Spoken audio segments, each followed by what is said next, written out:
Good morning. Welcome to the October 12th Planning Board meeting. All commissioners are present this morning, 4 at the headquarters and 1 Josh Linden virtually. Our first item, preliminary matters, item number 1 is approval of minutes. We have 3 minutes to be approved. Minutes of September 28th, 2023, member of September 29th, 2023, and closed session minutes for September 29th, 2023. Do I have a motion for approval? Move that we approve the 3 minutes. I second. All in favor? Aye. Aye. Aye. The ayes have it. The second, other preliminary matters, the first is corrected MCPB resolution number 23-025, administrative subdivision number 62023030, the Larson property. Do I have a motion for approval? Motion to approve the corrected resolution number 23-025. I second it. All in favor? Aye. Aye. Aye. The ayes have it. The second is request for reconsideration filed by Landau and Company, 7126 Wisconsin Avenue, sketch plan amendment number 3/2019-003A, and preliminary plan number 1/2023-0020, and site plan number 8/2023-0020. Hearing date September 14th, 2023. Do I have a motion for approval? Move that we approve. I second it. All in favor? Aye. Aye. The ayes have it. The And, next, Just one, Commissioner Bartley was absent okay, Oh, okay. for that one, so he should abstain. okay, Oh, September 14th, you're right. Thank you. okay, okay, so, I abstain. okay. Thank you. The next is item number 2, record plats, public hearing. We'll do all of them as one approval. One is subdivision plat number 2/2023-0710 Horizon Hill, where staff is recommending approval. And the next is subdivision plat number 2/2024-0050 Creekside at Cabin Branch, where staff is recommending approval. Do I have a motion for approval? Motion that we approve the record plats. I second it. All in favor? Aye. Aye. Aye. Aye, the ayes have it. The next item is item number 3, which we'll do as one. Regulatory extensions. The first is Loman Plaza extension request for sketch plan number 3/2023-0050. And this is the applicant's second request to extend the regulatory review period. The next is there's a sketch plan number 3/2023-0050, where staff is recommending approval of the extension request for 30 days through November 30th. The second is Discovery Hall, the Cloverly Hall, regulatory extension request number 2, where there's a preliminary plan, site plan, and forest conservation plan. And the third is Retail Shops, 15504 New Hampshire Avenue, where there's a preliminary plan number 11999-100B. Regulatory review extension request number 1, where staff is recommending approval of extension request. Do I have a motion for approval? I move to approve. I'll second that. All in favor? Aye. Aye. Aye. Aye. Now we're on item number 4, where Acting Director Stern will give her Planning Director report. Good morning, Commissioners. Tanya Stern, Acting Planning Director. For my Director's report, I want to cover a couple of topics. First, I'd like to announce that the County Council this week unanimously approved the pedestrian master plan. This is the county's very first pedestrian master plan that focuses on making walking and rolling safe, attractive, and accessible for all residents throughout the county. This is the culmination of 4 years of work that was led by our countywide planning and policy division team with Eli Glazier as the project manager, Dave Anspacher, supervisor, and Jason Sartori, division chief, along with support from multiple staff in our department. And just wanted to take this opportunity to celebrate this great milestone for the county. Council President Glass noted that this is an historic milestone because this, again, it's the first time the county has had a plan like this. And not a lot of jurisdictions have pedestrian master plans. And so it really is very groundbreaking and will serve as a model for other jurisdictions in our region and across the nation. So just mainly wanted to give a very deep appreciation and thank you for the excellent work of our countywide planning policy team for their efforts on this. And also just wanted to acknowledge Montgomery County Department of Transportation, who also helped to partner with us on developing this, as well as the Montgomery County Public Schools. Part of the very extensive data collection and data analysis and research that we did was based in part on a student travel survey that we worked with MCPS to disseminate, and we received over 70,000 responses from students, which is really amazing. And that helped to supplement a countywide, a statistically valid countywide pedestrian survey that we also distributed to residents throughout the county. We got over 60,000 responses for that. There's just a lot of really, really great data and analysis, as well as, most importantly, very strong recommendations for how we can change the physical environment and the culture of Montgomery County so that it is no longer, mainly auto-centric, but one where pedestrians, along with bicyclists and drivers, can travel throughout the county safely. So I know, Jason, you wanted to say something too? Yes, if I could. First, I did want to say we're going to come back to this board in 2 weeks with the resolution for adoption, and we're looking forward to that. And we'll get to an opportunity then to tell you about some of the changes that the council made, very minimal to the plan that the board previously approved. But I did want to acknowledge the other people who worked on this plan over the last 4 years, in addition to Eli and Dave. I'm going to just go through a list of names here, but Jesse Cohn McGowan, Juan Castro, Lauren Pepe, Steve Aldrich, who's sitting here, Russ Provost, John Ryder, some folks from our ITI division, Melissa Noakes, Chris McGovern, Rachel Husted, Eric Westbrook, our communications team, including Division Chief Bridget Breuer, Chris Pfeiffer, Megan Irving, George Lettuce, several members of our area team staff, as well as our park staff. Tanya mentioned MCDOT in particular. I'd like to acknowledge and thank Andrew Bossy there, MCPS, others, the Commission on People with Disabilities, our Community Advisory Group, and of course the T&E Committee with Council Members Balcom and Stewart and Council President Glass, current and former board members, and of course our the leadership of our former director Gwen Wright, as well as Robert Cronenberg and our acting director Tanya Stern, for their faith and trust in this team and its efforts to produce this, what we've been referring to and we believe really is a groundbreaking plan. So thank you all, and congratulations.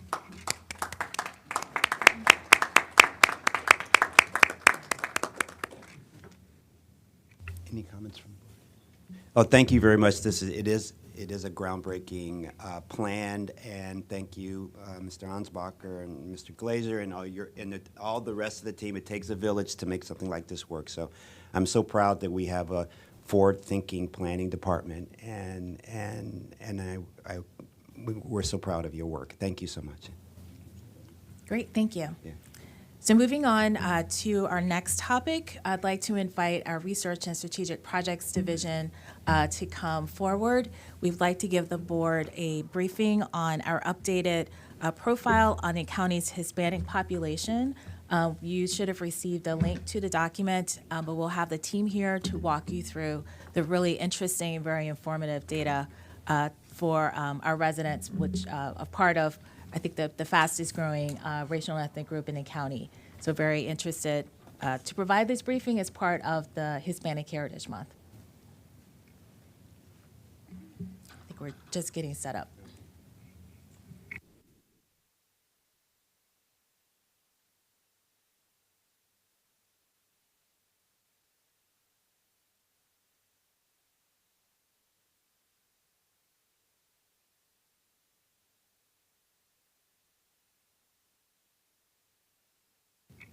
While we're getting set up, just wanted to note for anyone watching this profile is available on our website, montgomeryplanning.org, along with other demographic data about the county's residents.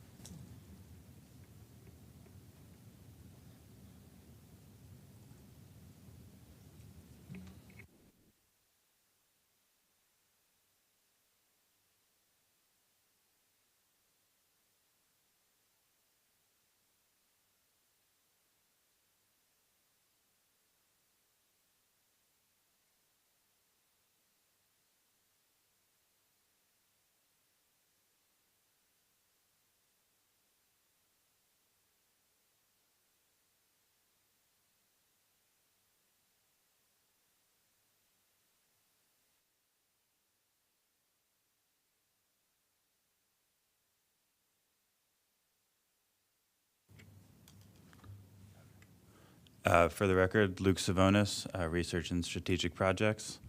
I'm excited to share my analysis I've been doing over the past few months, creating a Hispanic community profile of Montgomery County residents.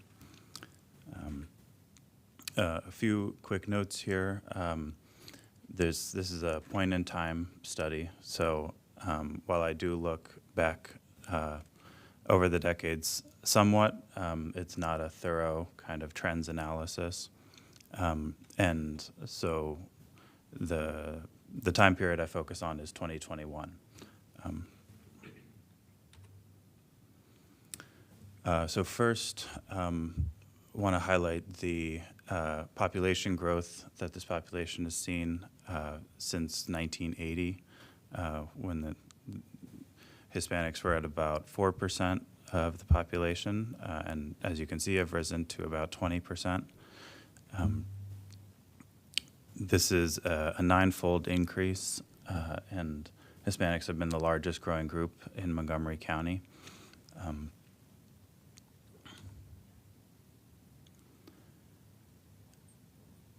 So next, I'll address the native and foreign-born populations. As you can see, more Hispanics are native, meaning born in the United States, than are foreign-born. So you might imagine the children of immigrants, perhaps.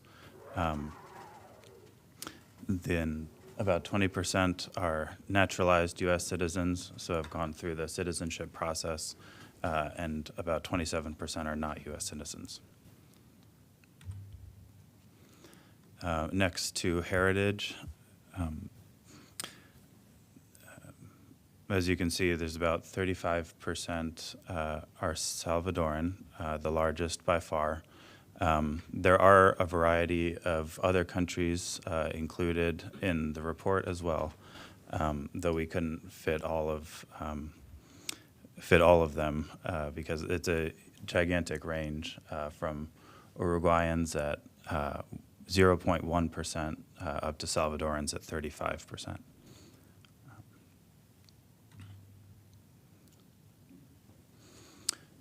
So next to educational attainment,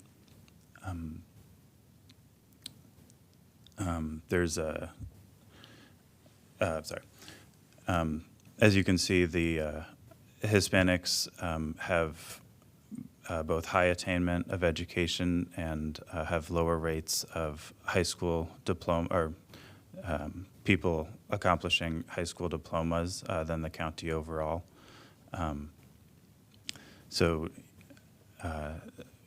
Well, we have a very educated county here, and so these top two bars, or the top two colors for the county represent 61% who have a bachelor's degree or higher, and where that number is 28% for Hispanics.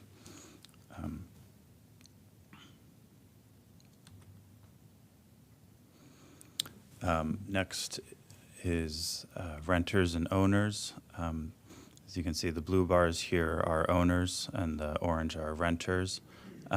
Both groups own at higher rates than they rent, though you can see that Hispanics rent at higher rates than the county overall.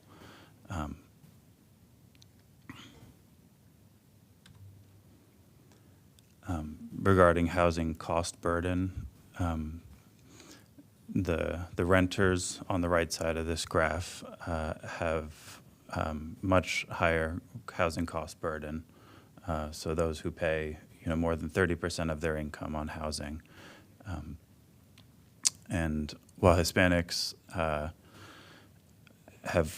more represented in both of these categories for owners and renters, there's a bigger discrepancy for renters.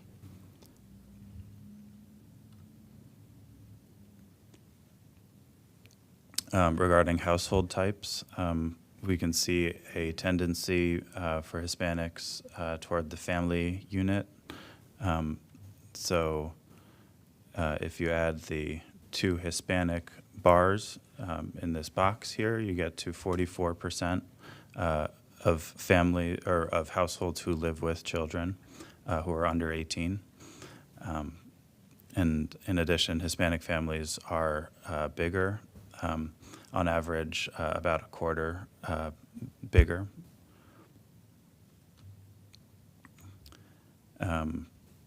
Somewhat in contrast, the county residents overall are more represented in these two categories. So they're more likely to live as married couples without children and to live alone.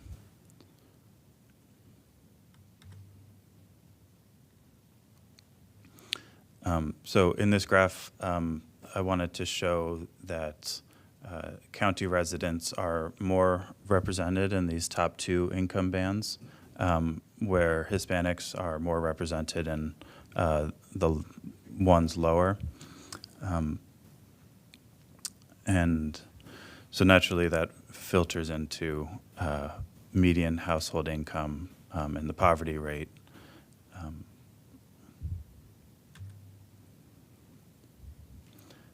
So regarding occupations, we can see that Hispanics are most representative in management, business, and financial occupations. Now, I couldn't include all of the occupations here. I chose a cutoff of about 5% for the presentation's sake. And you can see how the educational attainment that I was discussing earlier, where 28% of Hispanics have achieved a bachelor's degree or higher, how that filters into their occupations as well. Finally, Hispanics commute to work.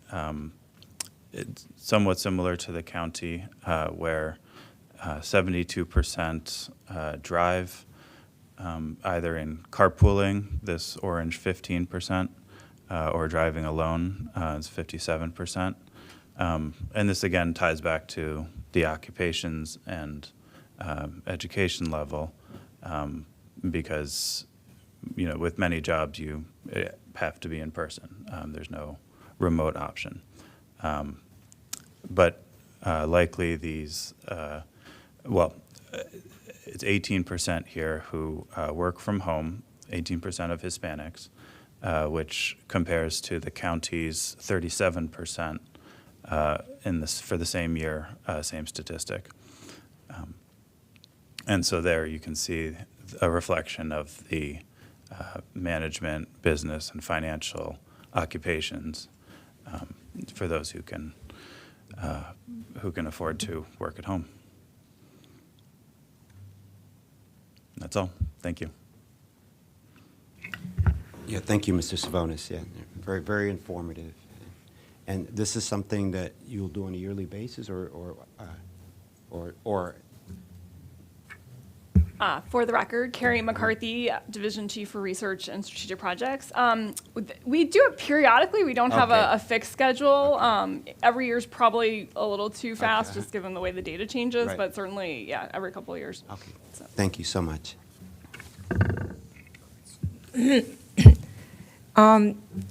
Thanks a lot. This is very eye-opening. I would have liked to see not just comparing to the county with other, diverse group also, because this is sort of takes it out of context.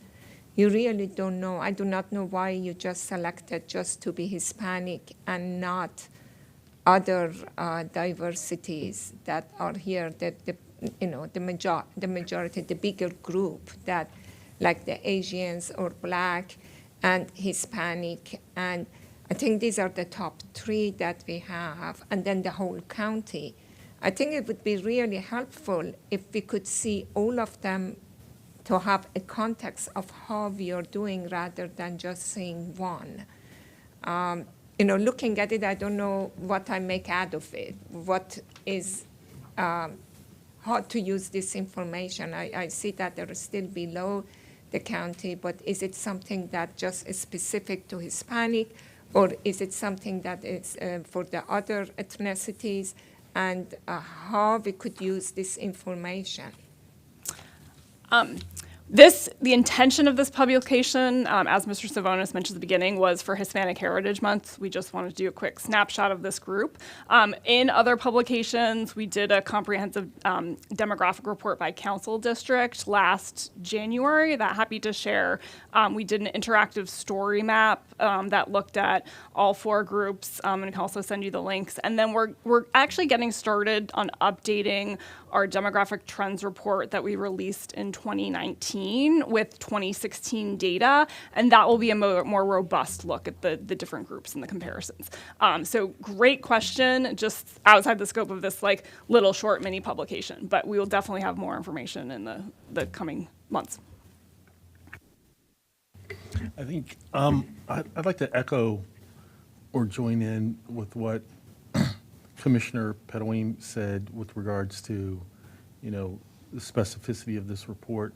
I don't know when, I think Asian Pacific Islander Month was sometime during my brief tenure here on the board, and I don't recall seeing a presentation with regards to their statistics in the county. And so it's interesting that we focus on one group instead of all the groups, and I understand it's Hispanic Heritage Month.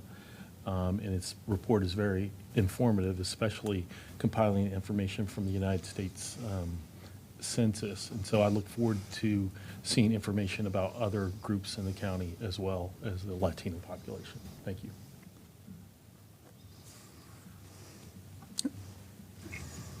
Great. Thank you for that. Yeah, I just no, wanted to okay. respond just really quickly. Definitely appreciate that feedback. And like I said, we do have that data.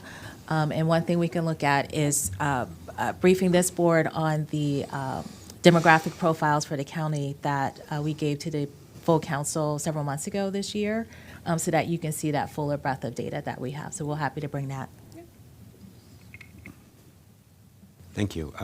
Is that your finished your presentation? That concludes my Okay, well, presentation. thank you for the lovely presentation, all of you. And we'll take a 2-minute break, and then we'll start our next item, item number 5. Thank you.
Good morning again. We're on item number 5, the Redland Road Bridge over Mill Creek, number M0056, replacement mandatory referral. This is the public hearing where staff is recommending approval with comments. We'll start out with Mr. Steve Aldrich presenting this report. Thank you. Thank you, Chair Harris. For the record, Steve Aldridge from the Countywide Planning and Policy Division. And today, joined with a lot of people. So start with commission staff. We have Hallie Johnson from Area 2 Environmental. We have Doug Stevens from Montgomery Parks. And in addition, we have some other folks who may be on the line today, including Dan Bruckart from Historic Preservation, and as well, Alex Rixey has helped with this from Mid-County as well. I'm sorry, I said Area 2. For the applicant, Montgomery County Department of Transportation, today we have a whole bunch of folks, including Angel Chang, the project manager, Dan Sheridan, and online Rebecca Park and Brian Copley. And then their consultant, Mercado Associates, we have Michael Mercado and Katie Whiteman. So great. Today, and I'm gonna, oops, okay. Our presentation is going to have, sort of an introduction of the project. This is a mandatory referral.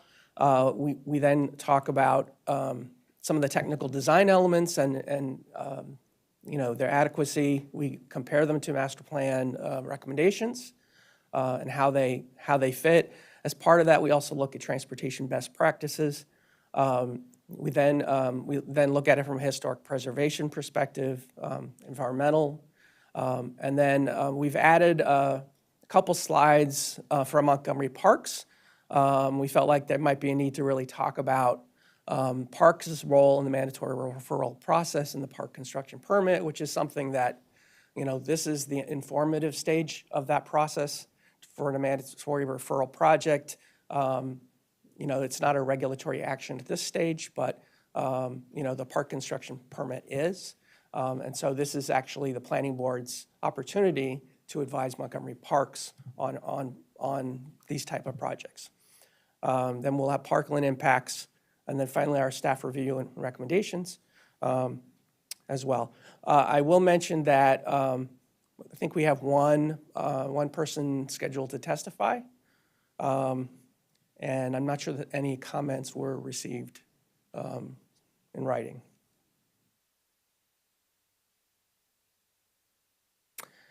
Okay, so the Redland Road Bridge over Mill Creek, it is, the project is proposed to replace an existing deteriorating bridge with a wider and longer structure. And this is being advanced to improve creek hydrology under the bridge and to accommodate future master plan transportation needs on the bridge.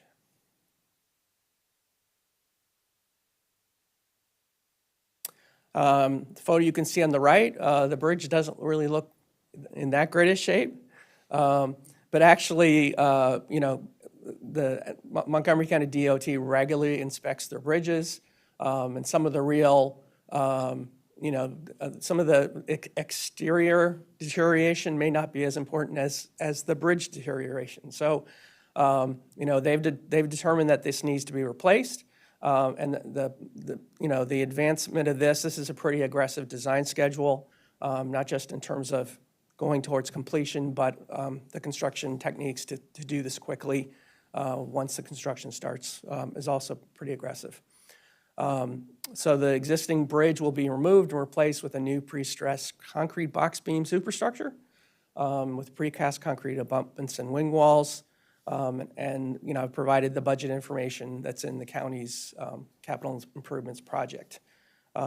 Most bridges in the CIP are designed under this project description, generically termed bridge design. Some projects actually have their own project designated if the bridges are probably more expensive.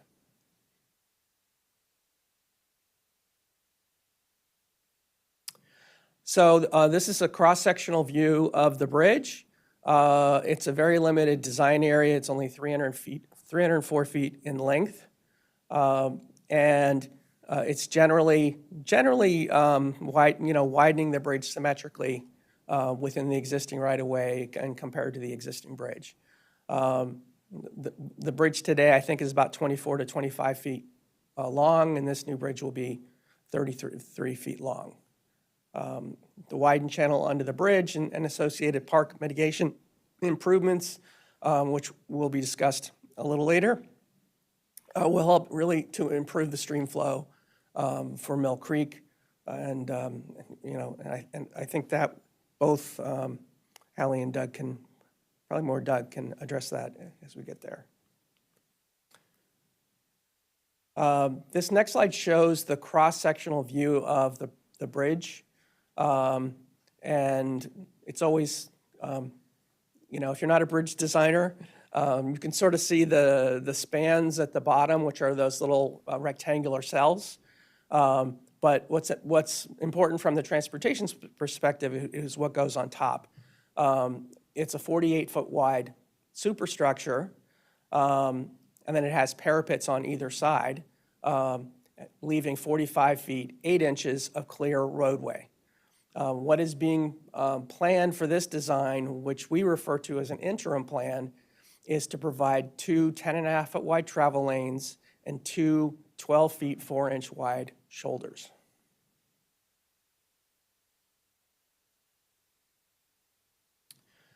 In looking at some of the elements, the design of the bridge does reserve space for future pedestrian and bicycle accommodations to be installed once connecting facilities are in place. And those connecting facilities are a side path on the west side and a sidewalk on the east side. There currently are no such projects programmed. It would be a great idea once this bridge is in place to actually program them.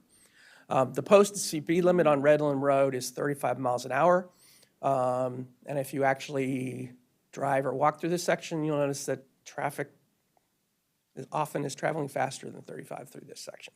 Could you just explain a little bit more on the first dot? First, you say that reserves a space, so we are not going to build the sidewalk and side paths with the bridge? This project, as proposed, would provide shoulders, and would provide a bridge wide enough to allow for future construction of a side path on one side and a sidewalk on the other.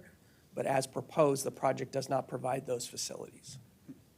That's very strange because you're going to have a bridge that is 48 foot wide that is going to have just less than 20-foot roadway on it.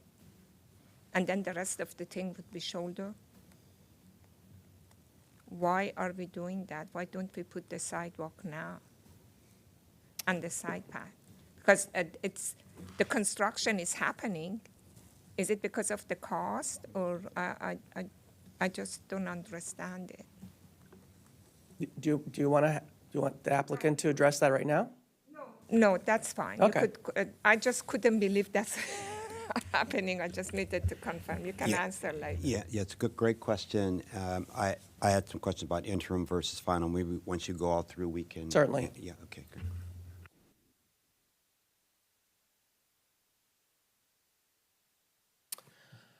So as part of our review, we look at, I mentioned transportation best practices, consistency with the Complete Streets Design Guide is the primary one.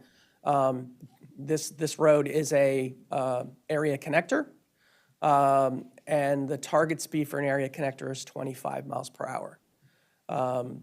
Travel lanes, 10.5 feet wide default. Bicycle facilities, side path on one side of the street, sidewalk on the other. And, with the corresponding measurements there. And currently, the design as proposed, it's not really reducing the speed. And I would say with the shoulders being provided, that's not going to help. The 10.5-foot lanes are exactly what's in the Complete Streets Design Guideline. And then bike facilities and sidewalks, they're not being preempted, or they're just not being provided. So there is the ability to provide them at a later date. They're just not being proposed with the proposed design and a side path. Next, we look at master plan conformity, and from a transportation perspective, again, the first thing is that this is an area connector. An area connector does, the typical cross-section for an area connector has a side path on one side and a sidewalk on the other. The master plan target speed on this section of Redland Road is 30 miles per hour. That was added in the Shady Grove Sector Plan Minor Master Plan Amendment. Before that, there was no target speed as a default. And in addition, that same master plan amendment reinforced the need for a sidewalk on the east side of Redland Road as well. The bicycle master plan, when it was completed in 2018, called for a side path on the west side of Redland Road between Needwood and Muncaster Mill, which the sector plan endorsed as well. And, from a master plan conformity perspective, all of these recommendations won't be provided with a proposed design, but can be implemented with future MCDOT sidewalk and side path projects.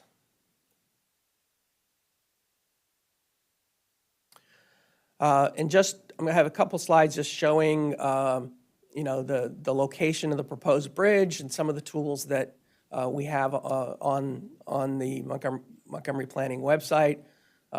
This is MC Atlas showing the master plan of highways and transitways approved network. And the highlighted area is, people can go find out exactly what the classification is. And here it shows as an area connector with 2 travel lanes, no future additional travel lanes planned, and a 30 mile per hour target speed. And from a similar viewpoint, but for bicycles, we also have another ArcGIS application that you can download to check to see what the bicycle recommendations are. In this case, it's a side path on the west side.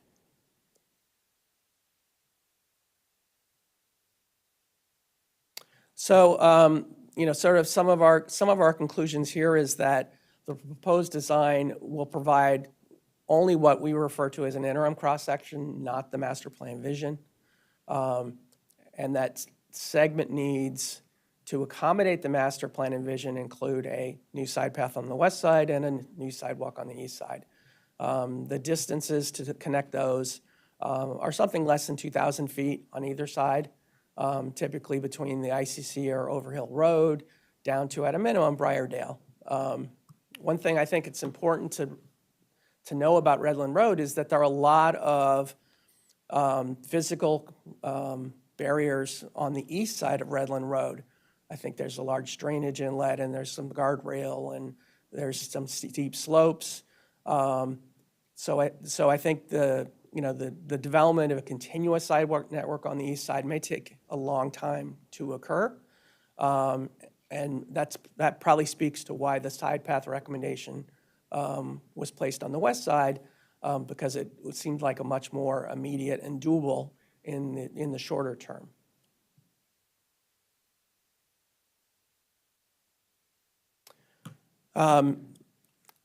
Next, and this was presented in the staff report, the cross-section that we've recommended to achieve the master plan vision within the available width of the proposed bridge essentially provides a 12-foot wide side path and I think it's a 9-foot wide sidewalk. And as you can see on the illustration, it's composed of some elements. And one of the things that we do when we, as part of a lot of our design review is that we need to make sure we provide adequate offsets for bicycle and pedestrians. And so in this drawing, we're providing generally a 1.5-foot offset, as walkers and bike riders sort of shy away from things like parapets and railings. So on this drawing, what you'll see is there's some gray lines closer to the road. That's an illustrative for a handrail. It's not a guardrail. It's really just a pedestrian handrail. And the reason for that is because the design speed of the road is over 30 miles an hour. So there are a lot of elements here. Also, the narrower shoulders, we think, will help to reduce the target speed down to 30 miles an hour. So we think this is a great long-term design.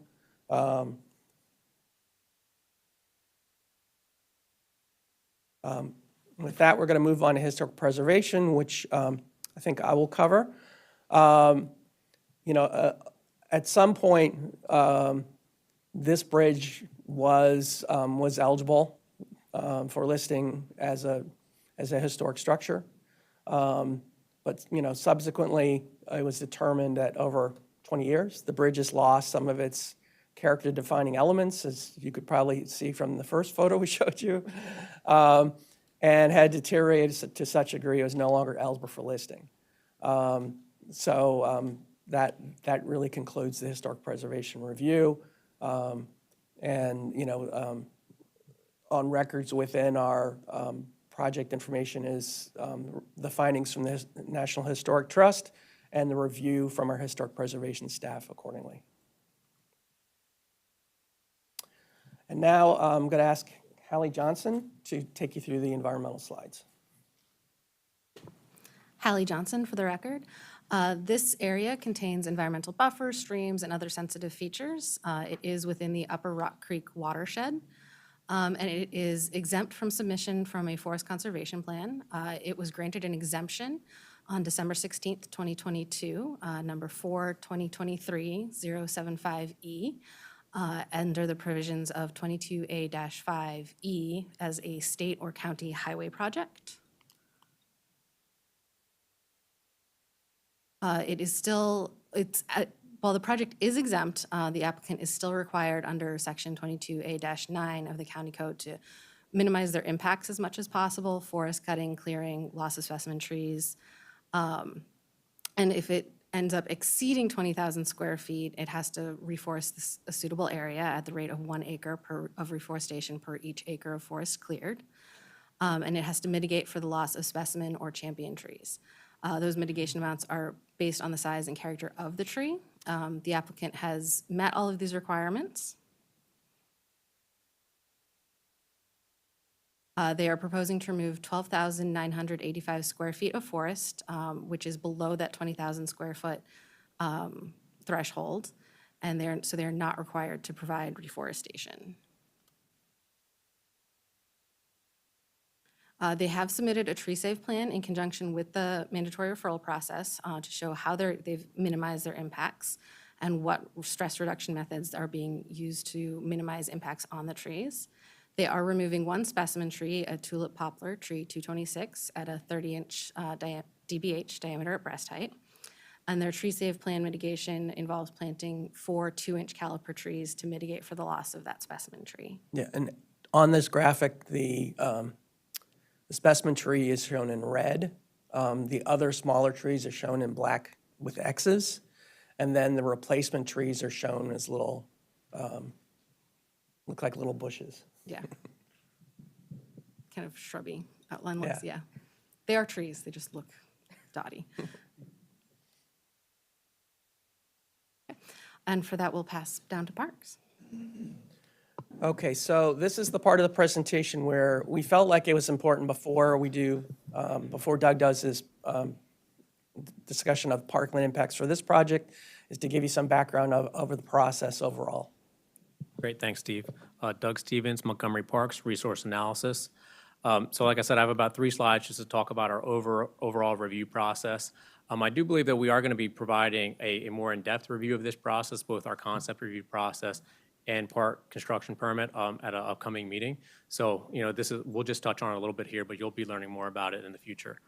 So for any project, be it a public project or a private project that is going to have any type of impact on parkland, we have our own review process here, and we base that review process on our pros plan, and specifically some language in Appendix 7, which talks about the non-park use of parkland. So basically, all of our parkland, right, it was funded to be parkland. So anything that is going to be proposed on parkland that is not that will be classified as a non-park use of parkland, and then we're going to run it through this process so that ideally we can, avoid and minimize those impacts and keep our parkland for its intended purpose, which is to, provide, recreational resources and preserve cultural and natural resources. So you can see there kind of those four big steps there. That's really the approach that we take. The first thing that we're looking at doing is to avoid impacts. So if a project can be either modified in any way to avoid impacting parkland, that's the first step that we want to take so that we can just simply avoid those impacts. For impacts on parkland that are unavoidable, we're going to work with the applicant to minimize all those impacts to the greatest degree possible. And we have a lot of experience with that. We bring in, all different types of specialties to look at that, engineers, landscape architects, ecologists, biologists, things like that, so that we can work with, with the applicant to figure out any good ways to minimize those. Once that has been done, we'll have an assessment of what those impacts may be, either to natural, cultural, or recreational resources, and we'll work with the applicant to come up with a mitigation plan to ideally mitigate for those impacts, at that specific location where those impacts are occurring, to restore and mitigate our park, and to make it whole again, and ideally make it better than the existing condition. And finally, if for whatever reason impacts can't be mitigated for, we can be compensated for those impacts. And you're going to hear, like I said, you're going to hear more about this process, but those are that's kind of like the main pillars of what we're working for here with those 4 items. I think it's important, and Steve mentioned this a little bit before, when we're presenting these impacts to you, to the planning board, and then recommending a project for approval, we are essentially, seeking your approval for those impacts and seeking your approval for that mitigation plan, that becomes, kind of a binding recommendation that is included in our park construction permit, and therefore then that applicant, has to fulfill those requirements.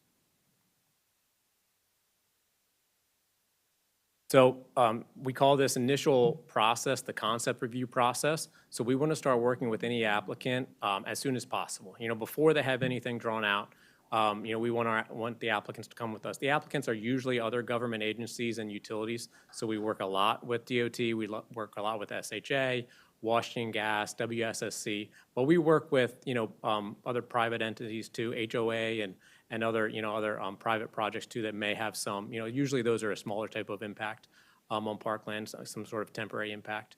But we work with a variety, of sizes and types of applicants. But we want to start literally when it's a concept, when it's just a sketch. So again, we can work with them to work through those steps, really the avoid and minimize before their design has gone too far. Because anybody that comes in with a 60 or 90% design, nobody wants to have to go back, right, to a 15% or 30% design to incorporate, the things that we're going to require. So we try to have as much information out there. We have a website that includes information on our process, and a lot of our applicants, are repeat customers. So we start to have that relationship, and they know when to contact us. So our concept review generally takes us to about 30%. For the projects that require it, we'll do this, the mandatory referral, and then the park construction permit kind of takes that process for a more detailed review, and then ultimately issues the permission to do work on parkland. Our goal of the concept review is really to understand any major red flags, understand the scope of the project, and then understand the overall impacts and required mitigation of that. So like we understand that during detailed design, some small things may change. Maybe your tree impact numbers they may change a little bit as your design, gets a little more detailed. But we want to understand, we're talking in a project, maybe it's removing on the scope of 5 trees versus 500 trees. We want to understand kind of like that overall scope. And we really want to nail down early on kind of the limits of the project, again, so that we understand the overall scope of those impacts. And we can start talking about, okay, if this is the area that's going to be impacted, these are the types of mitigation that we're going to be required. So we, again, don't get to the end of a project and have some, what the applicant would call a surprise of, oh, we didn't know we were going to have to do that. We try to get that out of the way early on, and be transparent about what our requirements are going to be. And this is just kind of a visual that kind of walks you through that process. So again, everything in green there we would call is going to happen in that concept review. So that's the initial submission comes in. And then myself or my staff, we set up a team of a lot of different folks at Parks, depending on what type of project it is. So we're going to have engineers, we're going to have landscape architects, we're going to have our park managers, we might have a cultural resources person. So we're going to have no matter what that impact is, we're going to have somebody that understands our resource that's being affected, be it a recreational resource, a cultural resource, or a natural resource, represented on that team to participate in that review. We usually have, a back and forth with the applicant. So they're gonna get comments from us. They're gonna make some revisions, and they may have to do that, a couple times, as they're working toward that 30% design. And like I mentioned before, our concept review, it usually ends in a mandatory referral for those larger projects that require it. For projects that don't require mandatory referral, we produce a letter that kind of classifies all of our conditions and our requirements moving forward. And then the applicant is able to apply for our park construction permit. That's when our park development division takes over the review and they manage the review. And that takes us, again, through the final design. Ultimately, the park construction permit is issued, and that project can then go to construction, where we, assign a construction inspector to be sure that everything that we've worked so hard on these reviews is being implemented during construction. So that is kind of the overall, process that we're working for. Now I have a few slides just to talk about, the Redland Road project that has worked through that. So we are concluding the concept review now with this mandatory referral presentation. And then after this, DOT will be able to apply for our park construction permit, and we will continue the technical review. On these projects, we work very closely with our colleagues in planning on these reviews. We're usually, we're out in the field together. We're doing our reviews together to be sure that, that we're in alignment on what we're telling the applicant. So for this project, Steve provided a great overview of what this project is. I'll just reiterate a few of the items relevant to Parkland. On the upstream side, or the west side of the project, we have Mill Creek Stream Valley Park. That's about a 110-acre park. That park doesn't have any recreational resources in it. It's simply a park, that is a stream valley park that is protecting Mill Creek Stream. It is bounded by the intercounty connector there on the north side. That park does have considerable floodplain wetlands and mature forest.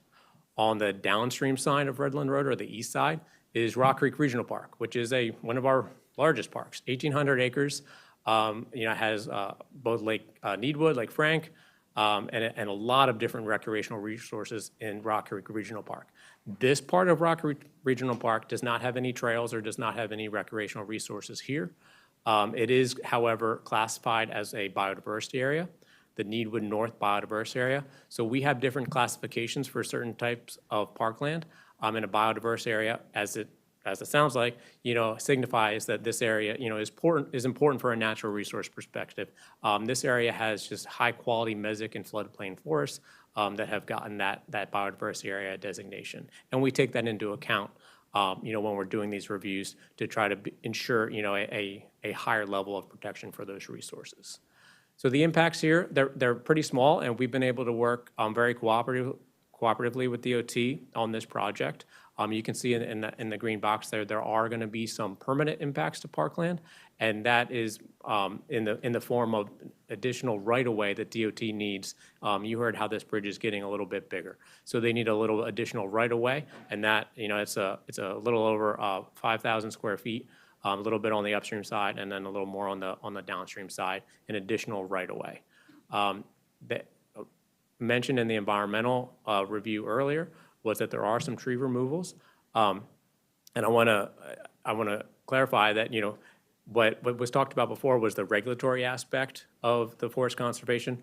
As parks, we are landowners, and so we also have our own requirements for tree mitigation, and so right now we have about 23 tree removals on parkland, and we've been working with DOT to provide the appropriate mitigation for those trees that Parks owns on parkland.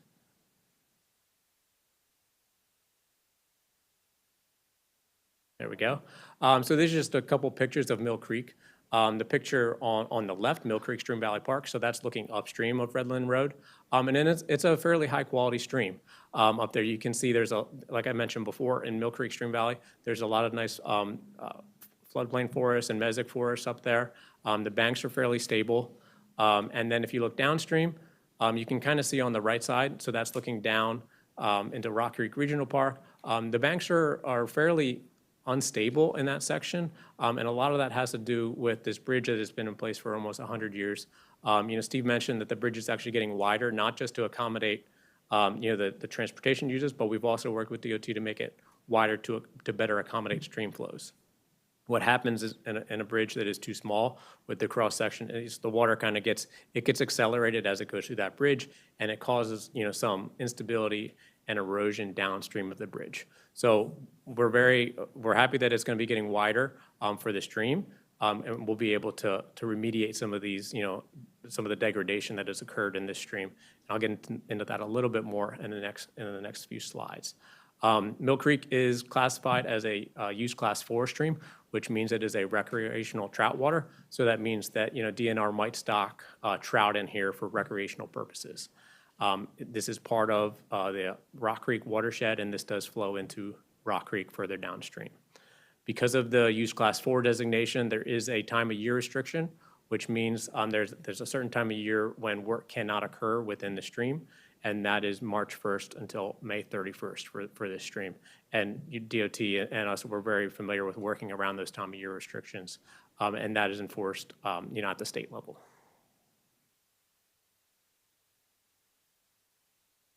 So one thing that we've been able to work with DOT on is to incorporate some stream restoration that is really kind of part and parcel to if you're doing a bridge work, the bridge is there because you have a stream resource there.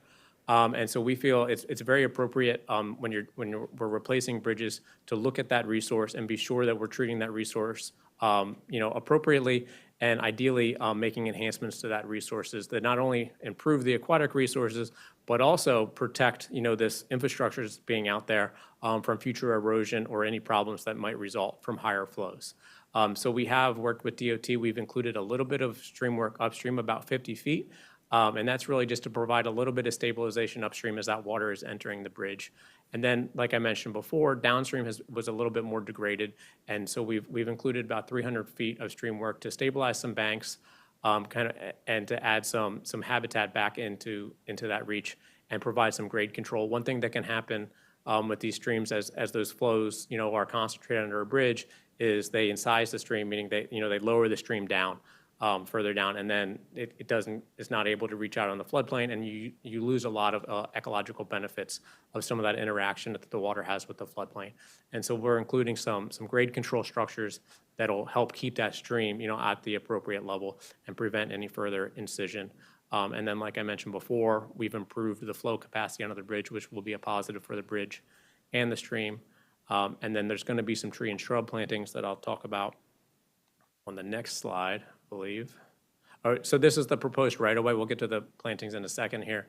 So this slide just highlights the proposed right-of-way that DOT needs. Again, the bridge is getting a little bit bigger, and so for them to be able to maintain their bridge in the future, they need a right-of-way associated with that. It was a fairly tight right-of-way for the previous bridge, and so we've worked with DOT to figure out what those right-of-way lines look like. And then the way that we do that is we provide a perpetual easement that is paid for at fair market value, and that is concluded at the time of the park construction permit. So we work out that transaction, and the park construction permit is issued to DOT for that, and then this land becomes permanent right-of-way for their bridge. And so here's a little bit of just about the restoration mitigation. I mentioned the stream work that we've worked with DOT on. We're also working with them, to restore any of the disturbed areas. So there'll be about 19,000 square feet that'll be seeded with a native riparian seed mix. So that's a mixture of grasses and wildflowers that are appropriate to that type of environment. We'll be planting about 150 trees on parkland. Including, and then in addition to the normal trees that you're thinking of, we also have about 315 tubulings and live stakes. And these are much smaller trees that'll go really right along the stream bank. And the benefit of planting these trees right along the stream bank is the right trees on the stream bank do a great job of holding that stream bank together and preventing some of that erosion that you saw in one of the previous photos. And so those will be there. Those will do a lot of work for us for a long time once we get those trees established. But you can't, if you can imagine, you can't really plant a larger tree on the bank because it's just, functionally, it just doesn't work. So these are, a live stake is literally a cutting of a tree, usually willow or dogwood, that you can literally, stick in the ground at the right elevation with the right moisture, and those take and become trees. So it's a really good practice for a project like this. Also, you can see some of the work just requires access getting there. And so in those areas, we'll be planting trees and shrubs, and they have about 65 shrubs included in their planting plan. Also included are about 1,600 native herbaceous plugs, which are just actual, grasses and wildflowers of, in a very small pot that we can put on the stream bank and other areas in the floodplain that are going to be impacted. So I mentioned the right-of-way, and again, that'll be done before the issuance of the park permit. And I think that concludes my slides. Yep. So who makes these are being maintained? Is it something that is a maintenance?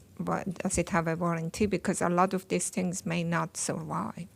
Are we talking about the plantings? Trees, planting, the Yeah, so- livestock that you put there. Is it just left to see how many of them are going to be surviving, or is it that you're going to be maintaining, or DOT is going to maintaining to make sure that they bloom or they stay alive? No, that's a great question. Yeah, so they'll be planted to park specifications, and usually there's a maintenance period with that to ensure that they are, that they are surviving.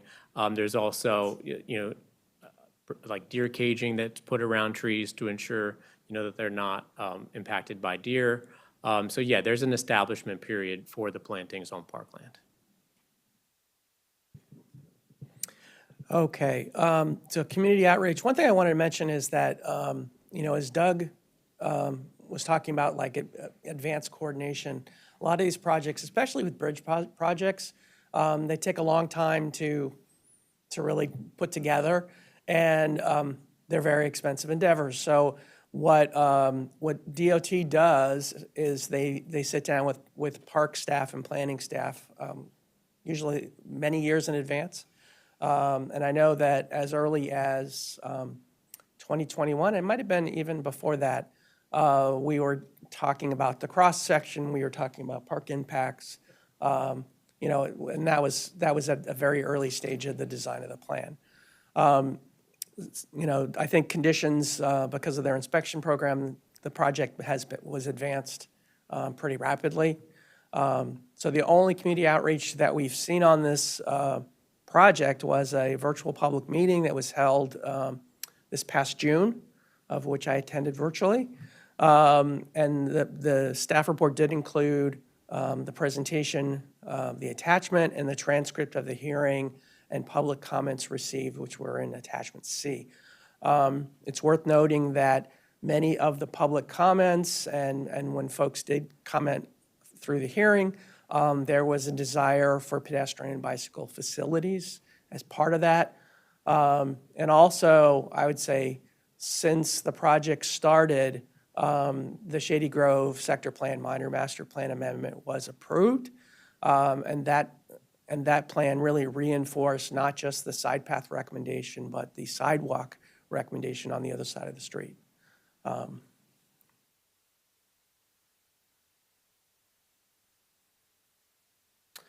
So moving forward to recommendations, recommended comments to. So one question. So the community comment, if you group them, it's talking about the sidewalk and the bicycle facilities. Were there any other major comments? I mean, if you could group them, or that was essentially it? From the transportation side, that is the major focus. Okay. So what we've recommended, it's short of saying they need to change their design, and that's certainly within the purview of the planning board's recommendations. But the planning staff recommendation is to develop a cross-section for this bridge that captures the entire master plan vision with the recommended cross-section that we provided as the master plan vision. Within a bridge design, certainly there's there's, very likely, if, with the factor of safety of the bridge, adding the additional pavement, concrete for a side path and for a sidewalk, certainly is likely included or should be included in the proposed design. This is a much preferred cross-section. And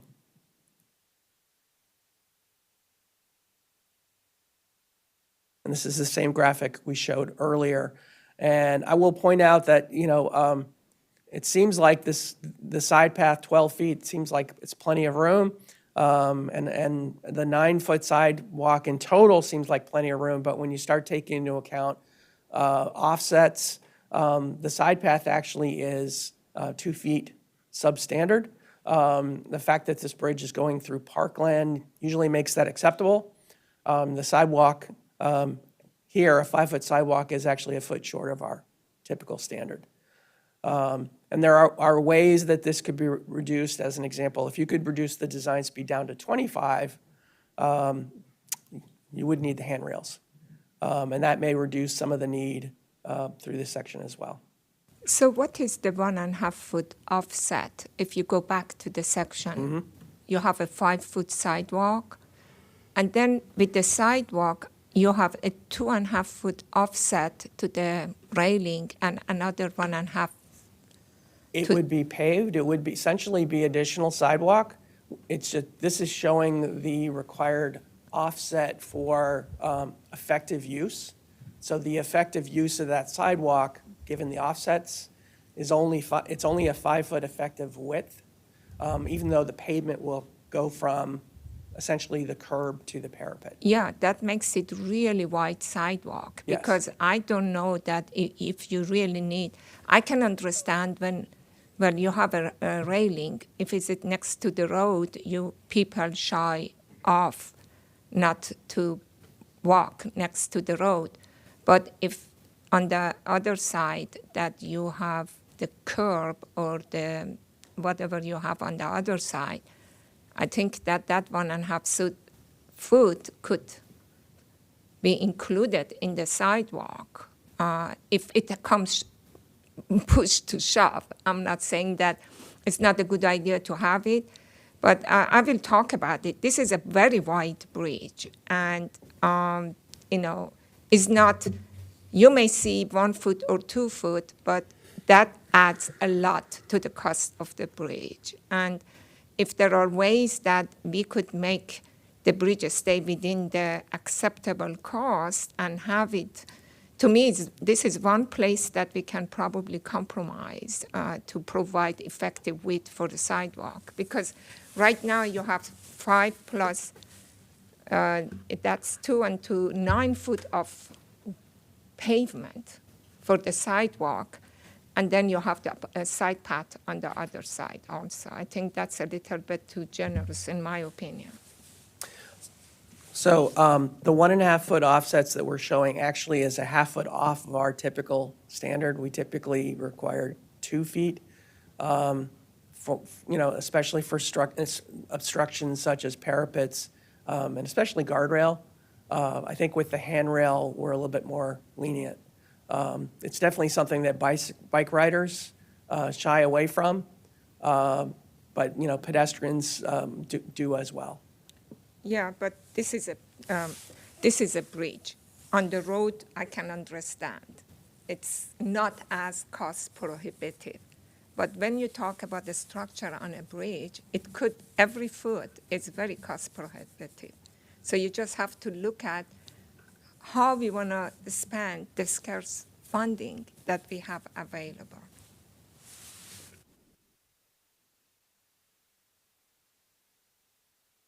Okay, why don't you? And what I'm going to do is go through our recommendations, and then if we want to have motions to modify the recommendations, that would be great. The second recommended comment is that the applicant should assess whether the existing 35-mile-an-hour posted speed should be reduced, given that the target speed for this road is 30 miles an hour. And also, that speed is it actually changes some of the design requirements on the bridge itself.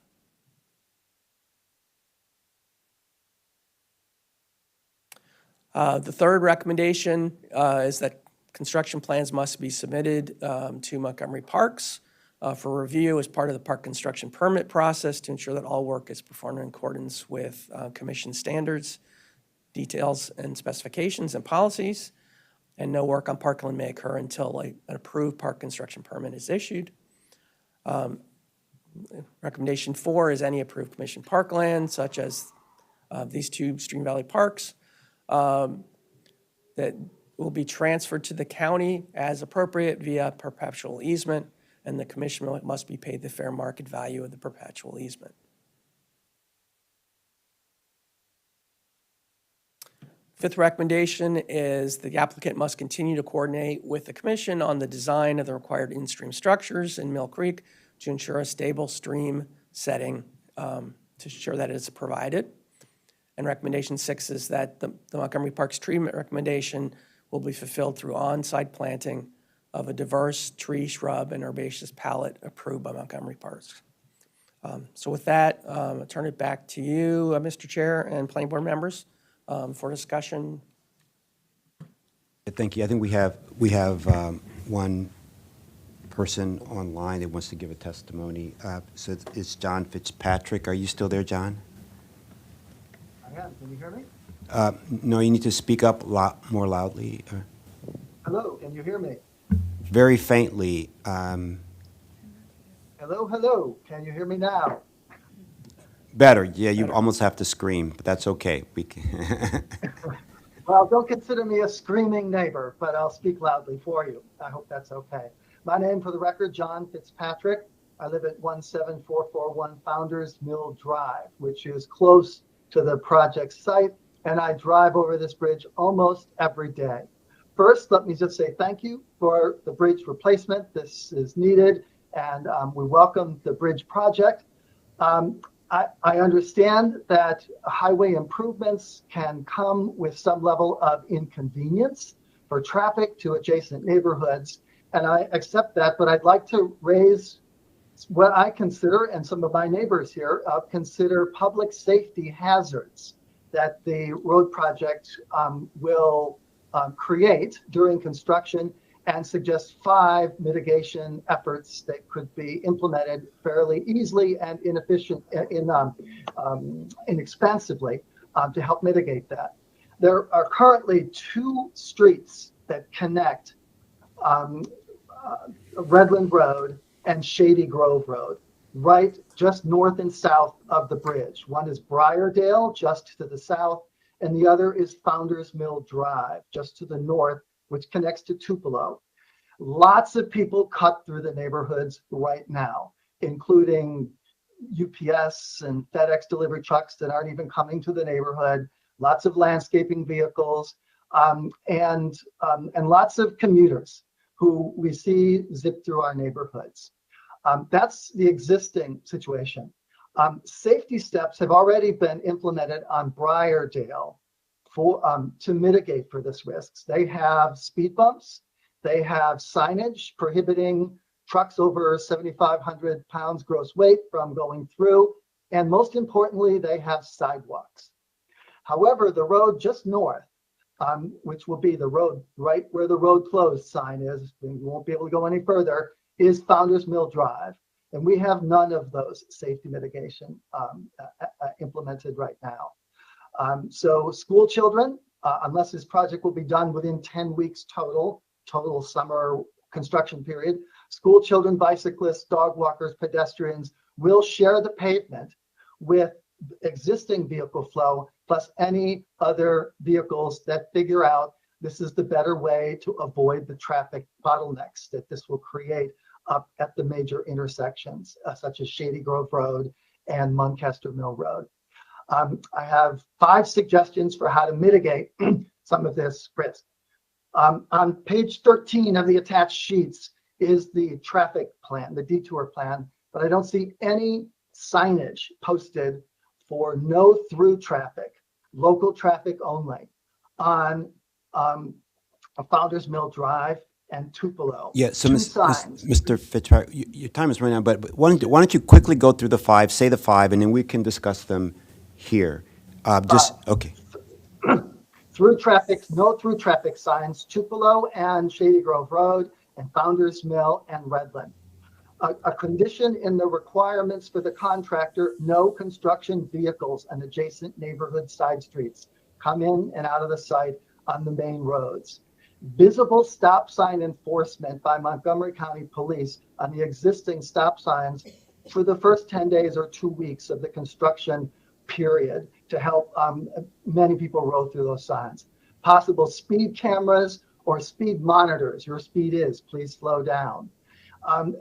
Also during the construction period. And lastly, temporary speed bumps on Founders Mill Drive to help mitigate people driving and to discourage any trucks from coming through. Those are the 5 recommendations. I hope you might see able to put some of those into the plan. Thanks. Thank you so much for your comments. Thank you. Okay. To respond quickly to the comment, one part is the construction season. It is planned for rapid construction, so it would be just the summer months. So hopefully that would avoid impacts to school-age children. Could you show the detour road? Because you didn't talk about it. You have it on the plans, maybe to see that if the request that he's asking could be incorporated. If I could get assistance from, yes.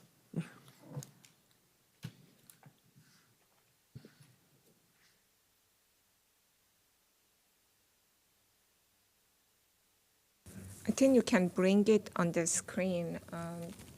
It is on page 15 of the.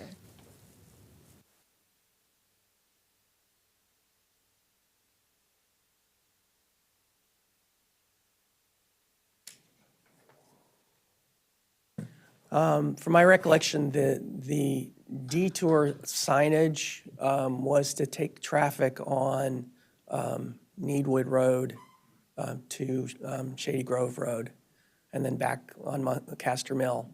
And the signage would be posted at the intersections of Muncaster and Redland to notify people that the road is closed at a certain stage, and as well that the signage would be posted on Redland and Needwood to let people know that, Yeah. that the You road are is closed. correct. And when I looked at it, it showed that the official detour is from Needwood to Shady Grove to Muncaster Mill Road and come back to Redland. Yeah. However, I think the concern is that we have those two the two intermediate road. It's Bridle Road and also it's called Bitterwood Lane, that people would use to go to Shady Grove. And I think that that's the concern of Mr. Fitzgerald, that I think is a good idea, although that is not the official route of traffic detour. But you look into it and make sure that you have enough signage, whatever you guys deem appropriate. I'm not a traffic engineer, but he has a good point that people are going to use those because it's a shortcut. And whatever you need to do to make it safer, for that, you said it's just summer months, 10 months, rapid construction, and I understand. So it should be fast. I think we can add a recommendation to ask the applicant to address traffic calming and construction season impacts on both Briardale and Founders Mill Drive.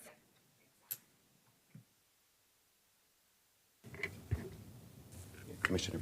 Thank you for your presentation. I have a couple of questions I'll probably send follow-up emails on. But my question is, when you showed a photo of Redland Road, and when I looked at it on the map, I don't see pedestrian footpaths along Redland Road, and I don't see bicycle lanes along Redland Road, but the bridge will account for pedestrian sidewalk and then a wheeled path, so to speak. But and so, is there any future plan for a pedestrian lane along Redland Road? And is there any future plan for bike lane along Redland Road? And will this bridge be a destination bridge for people to come use and enjoy? And if so, will there be parking or access to the bridge other than using it for vehicular transportation? Thanks. Okay. Are there planned improvements for the road? Currently, no, but there are master plan recommendations, which from the planner's perspective are pretty much plans, just more long-term plans. The Montgomery County DOT has ongoing sidewalk construction programs, and certainly this could be a candidate. One thing I would say is that the construction of a side path or a sidewalk would involve probably more acquisition of parkland, which may essentially create the need to have this as either a standalone CIP project. It would be, more complicated than a simple sidewalk project in a neighborhood that wants, 1,000 feet of sidewalk. This would be much more difficult. When this project was initially put in, and again, the initial conception preceded the minor master plan amendment, there was, in previous plans, no recommendation for a sidewalk. So the initial plan to provide a bridge section that was wide enough to provide the master plan vision, but not provide it, was deemed acceptable at that time. And, actually when those facilities could be programmed, from planning side, we don't know. The applicant maybe could speak to that. I just want to, David Ansbacher for the record, we've brought up a map that shows the existing and planned bikeway network. I hope you're seeing that. In solid orange lines represent side paths, those off-road paths running along the side of the street, typically asphalt. The solid lines are the side paths that exist. The dashed lines are those that are planned but do not yet exist. The bridge that we're talking about is about right here. So you can see there are planned side paths on this road. Just in this segment, they don't exist today, but down the road they do. DOT had a Redland Road sidewalk. What happened to that? I was there when they had it, and it was a project. And at least it was at the facility planning to provide. It was under Edgar Gonzalez, if you remember it. It was really being pushed to have this. I believe that section has been constructed. So that was just that part Yes, that is correct. up to the Needwood Yeah. probably, and then continued through the Needwood, correct? Correct. Again, this is Dan Sheridan with MCDOT, and yeah, that Redland Road sidewalk and then it connected into Needwood Road, that's all been constructed, and there's no actual facility plan for a side path or an actual project for And it. you don't foresee anything to come in the future? Well, I mean, I might ask Dave on this one. They've got the bicycle master plan. I don't know how many miles are in that, and they've ranked them tier 1, tier 2, tier 3. I don't know what tier this is in, but So we can check that out. but this master plan is of grand vision, right? And so the reality of getting a project in there, again, as Steve mentioned, a sidewalk or a side path, again, the impacts to the park, it would be a standalone project.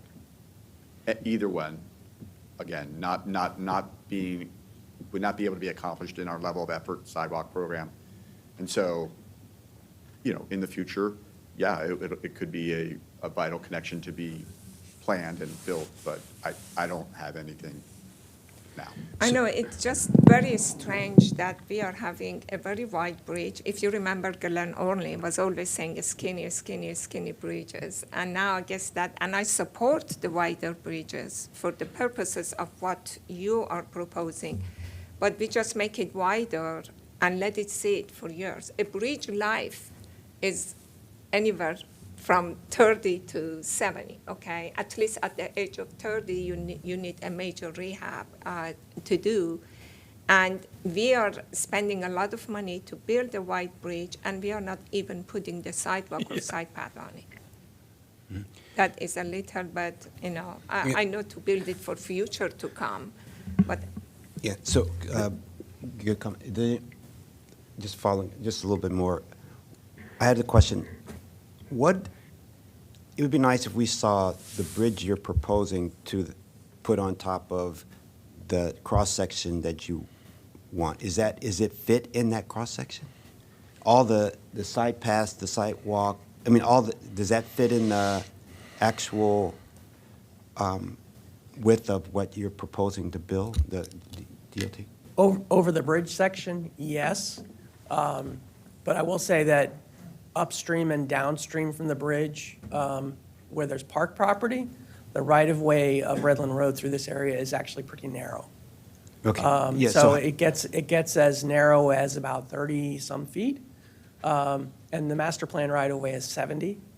And then as you get closer to the church property to the north, it widens out quite a bit, probably more like 55, maybe closer to 60.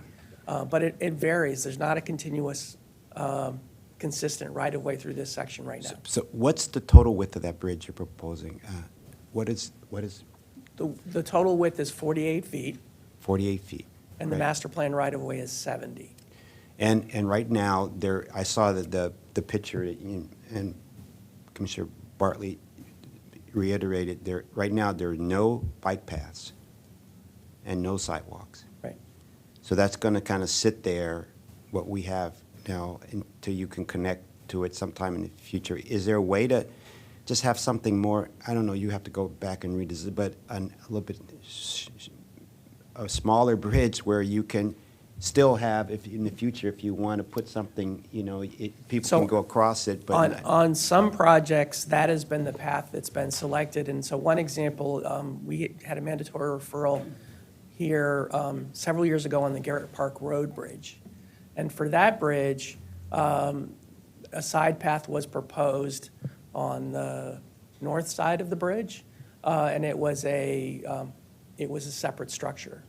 And on many county roads with bridges, that's been the solution.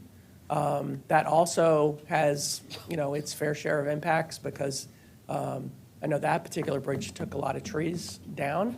But that is, it's certainly an alternative that could be considered. Probably I pluses don't and think you minuses want to that. do that. But Yeah. let me ask you this, for another idea that maybe we could get that sort of compromise idea. I think I'm fine with having the 48-foot, okay? I'm hoping that you have absorbed, DOT has absorbed the cost of the bridge. Putting the path is not that much. You have already designed for it, you're just talking a little bit more concrete. It would be very minimal that to just have a curb and just put the side path or sidewalk on that side.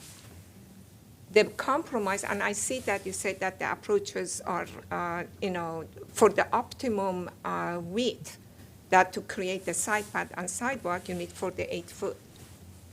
What if we compromise and have maybe just a side path or 5 foot on each side? I don't know what is the best way to do, rather than having the really big path on side path on one side and sidewalk on another side. At least we provide one of them, or a compromise on each side that is less impact to the parkland, but provides at least a connection on one side for pedestrian to go or for the bikers to go. So you said that you have a lot of restriction on the east side, and that's why you put the path on the west side. So what if we just, at least on the approach, I'm not saying go back and redesign the bridge. The bridge is fine. But on the approach, you could at least try to put a 10-foot path on the roadside, on the approaches, that to, as much as we can within this project, just the upstream and downstream area that you're impacting, we put that, and then maybe under another project, DOT can just get the path and continue on one side. I know that it's difficult, it's expensive, but at least we could do piecemeal. I'm not suggesting that we do the whole bike path or sidewalk under this project, but I'm just saying that we build the side path and sidewalk for this project, and on the approach, maybe on one side of approach, we do the path for another 100 feet or 150 or 200, whatever that is reasonable for this project, and leave it at that, that for future they come at least do the side path on the west side that doesn't have that much of utilities or other things, at least, and compromise with Parks Department to see how we can do that. It's just a pity that we are there and we are so much emphasizing on the pedestrian access, and we are building this bridge wide enough, but we just leave it for cars and not for the pedestrian and sidewalk. There should be some way that at least we could do something and then come back with the future project. If I can just chime in for a moment. First of all, I don't think there's any disagreement amongst the staff about the interim recommendations, or I'm not even sure that there's any disagreement about the ultimate bridge section that Steve showed. I think, I would maybe speak for Steve here, but I think planning staff would even be fine if we built the shared use path and sidewalk on the bridge right now. They won't connect to anything. Right. I think the big question is if you are suggesting that we extend that a little bit within the limits of the bridge project, Yes. that might have additional impacts to parkland that I don't know have been considered at this time. As well as project cost, and it may not be accommodated within their current budget constraints. Yeah, I understand that. I just thought that, it's something to consider for the future to come, for to make it possible for people to come. And it looks better if you have these things on the bridge rather than just leave it. Yeah. Okay. Well, Commissioner Pedouin, your comments about, I think at some point you mentioned something about like maybe not building on both sides. And I think that, we always have a tough time when we're looking at bridges because of the lifespan of the bridge design. This is one corridor where you could actually look at all the physical challenges on the east side of the street to say it's going to be a long time until you can actually put a sidewalk continuously. However, we adopted a complete streets design guide that really tries to promote, flows on both sides of the street for pedestrians and bikes. And as well, the sector plan, minor master plan amendment specifically endorsed a sidewalk through this section. So I think we feel pretty strongly that at least providing the connection between Briardale and to the ICC bridge, certainly would provide connectivity to the church and to Overhill Road, that it should be considered. I would say in past projects, we might actually have sort of left that sidewalk recommendation off, because it's more of a best practices, but once it became a master plan recommendation, we felt compelled to include it, and we think it's consistent with our now best practices. Okay, great. Let's some of the other commissioners that haven't spoken. Josh, Commissioner Lind, do you have any comments before we wrap this up? Yeah, I know that we're running a little long, so I don't want to take up too much more time. But well, first, thank you for the presentation, the design, and everything you described about the reasons to support kind of the multimodal use of this makes sense to me. And I too share the concerns that it right now, with the lack of connectivity, it feels like this will be a bridge that won't be used by pedestrians and cyclists for a long time. it's not necessarily a reason not to do it, of course. I would hope that in the future, and again, I don't know much of the backstory here or the context of how this was planned or the origin. I would hope that in the future we can attempt to try to synchronize projects like this with corresponding projects that focus on connectivity, so that we won't do something that won't be used and we have to wait 10 or 15 or 20 years for an additional sidewalk project. I know that gets into complicated questions about the CIP and parkland issues, everything you all have discussed. But it feels like this is an opportunity for coordination that can really double down on this investment and make the best use of it. That's my only comment. And I think there are other examples that we've seen, I think just in our short time here on the board, other examples where we have kind of short projects that maybe are done by developers, of course, or maybe the county has invested its own money, but on their own don't connect from something to something. And there are reasons for that, of course, but I think that in this case, coordination around future projects, as you've described, to say like, okay, we're putting in a huge investment here, so maybe we should think about prioritizing within the CIP, within future investments in a shorter period of time, the connectivity that will actually make this investment used. Great. So I think that's my only comment here. The design looks great. The extensive research and study of the impacts, that's thorough and looks good. So yeah, my only comments are about, I guess, future coordination to really make good use of our investments. That's a great comment about future coordination. I just want to add one more thing. That's in the memory of Barry Foss. Barry Foss was one of the DOT managers that he actually replaced me when I left the bridge program. And a great engineer and a great person to work with. And I know that working with all of you guys, and he tragically passed away, 2-3 weeks ago. And I just wanted to say that his memory is with us, and it never goes away. So. Thanks. That's good to know. I didn't know that. One thing I'd like to respond to Commissioner Linden's comment. I definitely feel like that could be added as an additional comment from the planning board if you folks so desire.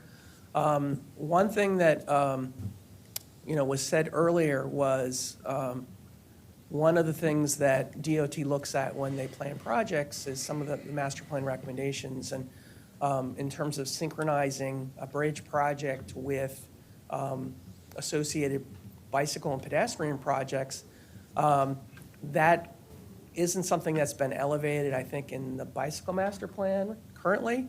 And if these kind of projects could become priority one bike projects, and there is a bicycle implementation plan, recommendations are made. I don't know if that's something that could be reassessed. If the planning board thinks it's important that those kind of things need to be looked at more carefully, we could try to help advance some of these kind of projects, specifically because they provide key connectivity to bridges that need to be replaced. And since we're replacing them, we don't want to build them and have a side path to nowhere. If we can just plan in advance and add a couple hundred feet to make the project have some kind of connectivity. Great, thank you. So, do you have any? That was my comment. Okay, great. So, given what you said, the bridge's 30% design, we would like in the future, if at all possible, as we're thinking about replacing bridges and thinking about the other modal connections, that we can prioritize that with others, so that the bridge is built and there's a decade or more before, or more than that, then other things happen. I felt good that you said that what you propose can fit in that bridge width. So I would recommend, and then also the cost. This is a $3.5 million. That's for all the the cost, including the mitigation, the stream widening, whatever the tree plantings, is that total cost for that, all of that, whatever it was? This is Angel Chang from MCDOT, and that is correct. And that's just for the construction cost for the overall project. So that includes the structure itself, the mitigation, the plantings, and stream restoration. Okay, and you guys would be in charge of doing all that work, and those, like in our normal projects, is there some bond or something, like this, that you would get to make sure that for the first 5 years that someone is responsible for making sure all that maintenance and stuff is done? Is that how we normally do it? I don't think with another county agency, I don't think that our park construction permit collects any bonds for that like it would, with a private developer. Okay. But I can clarify that, but I don't believe that that's a practice that we do with other county I think agencies. it's a one-year warranty of the planting that it is. And as I remember that Parks Department used to, I do not know if you're doing it now, at the park development, would hire a special landscape contractor with extended warranty on some projects. So this may qualify to spend the money for an extended warranty, but the regular construction is usually 1-year warranty. Okay, great. And then also, we want to make sure that Mr. Fitzgerald's comments are taken into account, that you look at those traffic mitigation, the safety and stuff that he had mentioned, that be included in Certainly. our recommendation.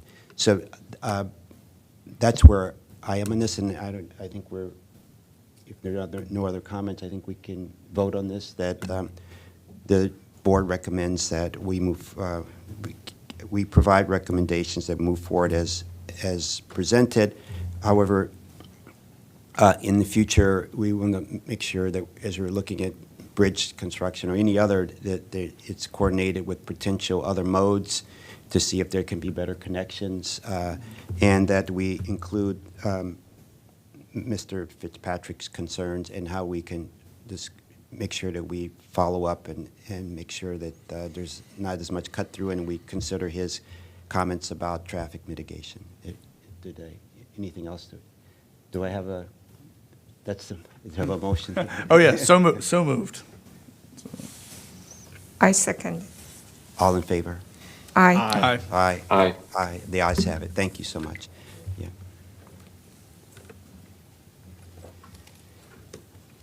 And we'll take a 5-minute break, and we'll start our next item number 6. Thank you.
Good morning. We're on item number 6, the BOS briefing follow-up. Public testimony is accepted, but only public testimony today, where staff is recommending, well, just briefing the planning board.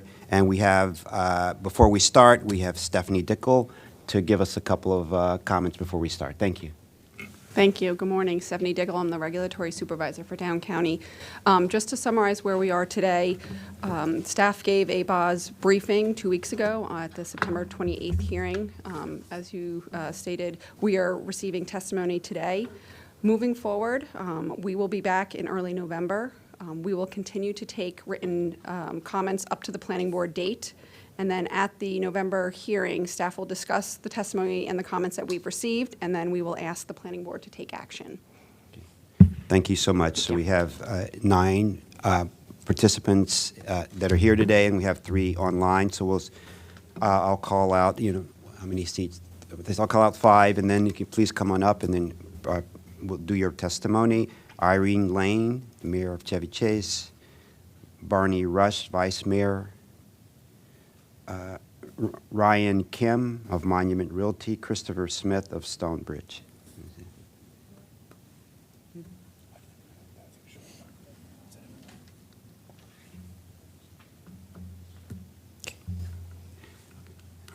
Mayor Lane, please. Good morning, Planning Board Chair, Vice Chair, and Commissioners. My name is Irene Lane, and I am the Mayor of the town of Chevy Chase. The development of the Bethesda Downtown Plan has been hailed as a resounding success, and our community shares this sentiment. It's a testament to its extensive collaboration, including robust community engagement, professional studies on traffic, schools, green infrastructure, and park development, as well as a willingness to compromise for the greater good. We recognized early on that increased density could bring immense benefits not only to our local communities, but to the county in the form of additional tax revenue. Over the past 6 years, the underpinnings of the plan have yielded some moderately priced dwelling units, additional office, retail, residential buildings, and some bike lanes. One of the plan's innovative features was the concept of developers being able to purchase additional density through park impact payments. Funds from this program were to be used to pay for the expansion of needed urban green space in Bethesda. With approved development having passed the soft cap, we have the opportunity to closely assess what is working and what isn't with this plan, and then decide the best way forward to support Bethesda's future development. The Town Council advocates for careful examination of the current situation before any decisions are made. The Planning Department, public officials, and former Planning Board Chair all agree that it is highly unlikely that proposed development will reach the hard cap soon. Therefore, taking the time to conduct the various studies promised in the plan, discussing the results openly, and determining what changes may be necessary is not only a more transparent approach to urban planning, but also a way to maintain county council oversight and bolster public trust in the plan's promises. While further details will be presented by other speakers and through written testimonials, let me summarize our 6 concerns and questions. Funding discrepancy. Planning staff has stated that private development is needed to fund amenities, but the numbers do not align unless substantial resources are committed by other parties, including the county. This is particularly relevant when it comes to park development, where initial estimates to acquire and develop potential park properties came to $117 million. Thus far, only $21.7 million in PIPs have been or will be collected under the 7 million square feet of currently approved cap density.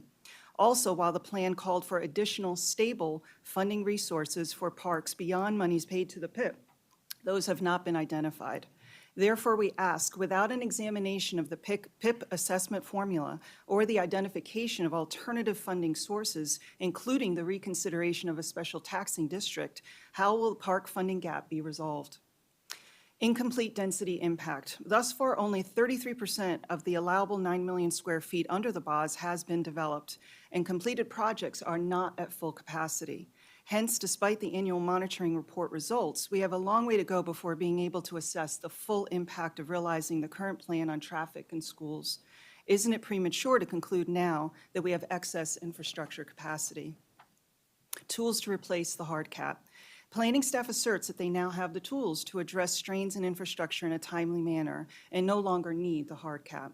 However, we do not understand what data these tools will collect, whether projects will now be assessed cumulatively, how they will substitute for having a hard cap, nor how far in advance trends will emerge to stem unintended consequences. What are these tools that will assure us that infrastructure will be developed in tandem with increased density? Traffic.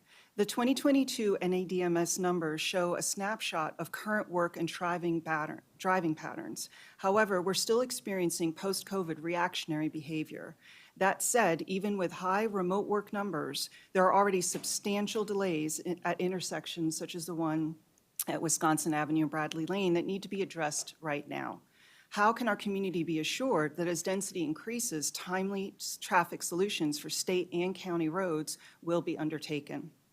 Promised infrastructure.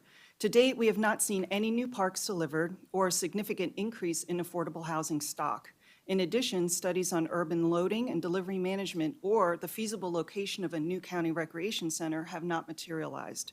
Lastly, there are unbuilt bikeways identified in the 1994 Bethesda Master Plan and an underdeveloped tree canopy cover. How will an eliminated hard cap fulfill the goals for multimodal traffic flow, amenity, and green infrastructure metrics?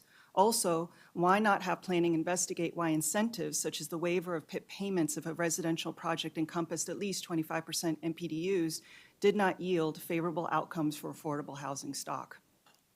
GIP undertaking. Concerns persist about the impact of increased density on schools with class overcrowding already an issue and transportation solutions. Presently, the GIP 2024 to 28 is undergoing a separate planning effort and will be adopted by November 2024. Why eliminate the hard cap before examining the GIP? Residents and developers alike have expressed frustrations over promises unfulfilled. Good infrastructure and amenities are needed to attract buyers, renters, employers, and employees to Bethesda. In summary, the Bethesda Downtown Plan's success hinges on community engagement and ongoing studies that further illuminate a potential adjustment of a hard cap. We should continue this approach by asking and answering the tough questions. Together, the strategy will further drive economic growth and smart development for Bethesda and the county. Thank you for your time. Thank you, Mayor. Next is Vice Mayor Barney Rush. Chair Harris and members of the Planning Board, my name is Barney Rush. I'm Vice Mayor of the town of Chevy Chase. Following on Mayor Lane's testimony, I'd like to discuss the provision of one key piece of infrastructure, the creation of the Bethesda Market Parks to be built behind and near the Farm Women's Market. This vital urban green space is one of the most popular amenities set out in the downtown plan. The town is contributing $4.5 million to this project and also channeling an additional $1.5 million provided by state funds. The Planning Department stated to the IAC on October 6th that, quote, the community also needs certainty that parks, transportation, and school infrastructure are keeping pace with development. That indeed is vital. In regard to the Bethesda Market Parks, we must be frank. Overall, progress has been slow and frustrating, and the community does not feel the certainty that the Planning Department has stated we need. It is now 11 months since the County Council's approval of the project budget. The Parks Department organized well-received charrettes in March of this year, but little progress has been made in drafting and negotiating the key and fundamental legal agreements. Documents that could reasonably be prepared within weeks take months and months, and then have clauses that do not represent the understandings that other parties had thought had been accepted. Much of the responsibility for this delay rests with the county.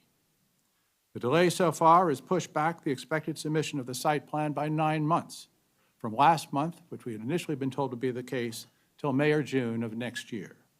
And this has created two uncertainties. The first is that delay costs money because of inflation, and the budget is already under pressure.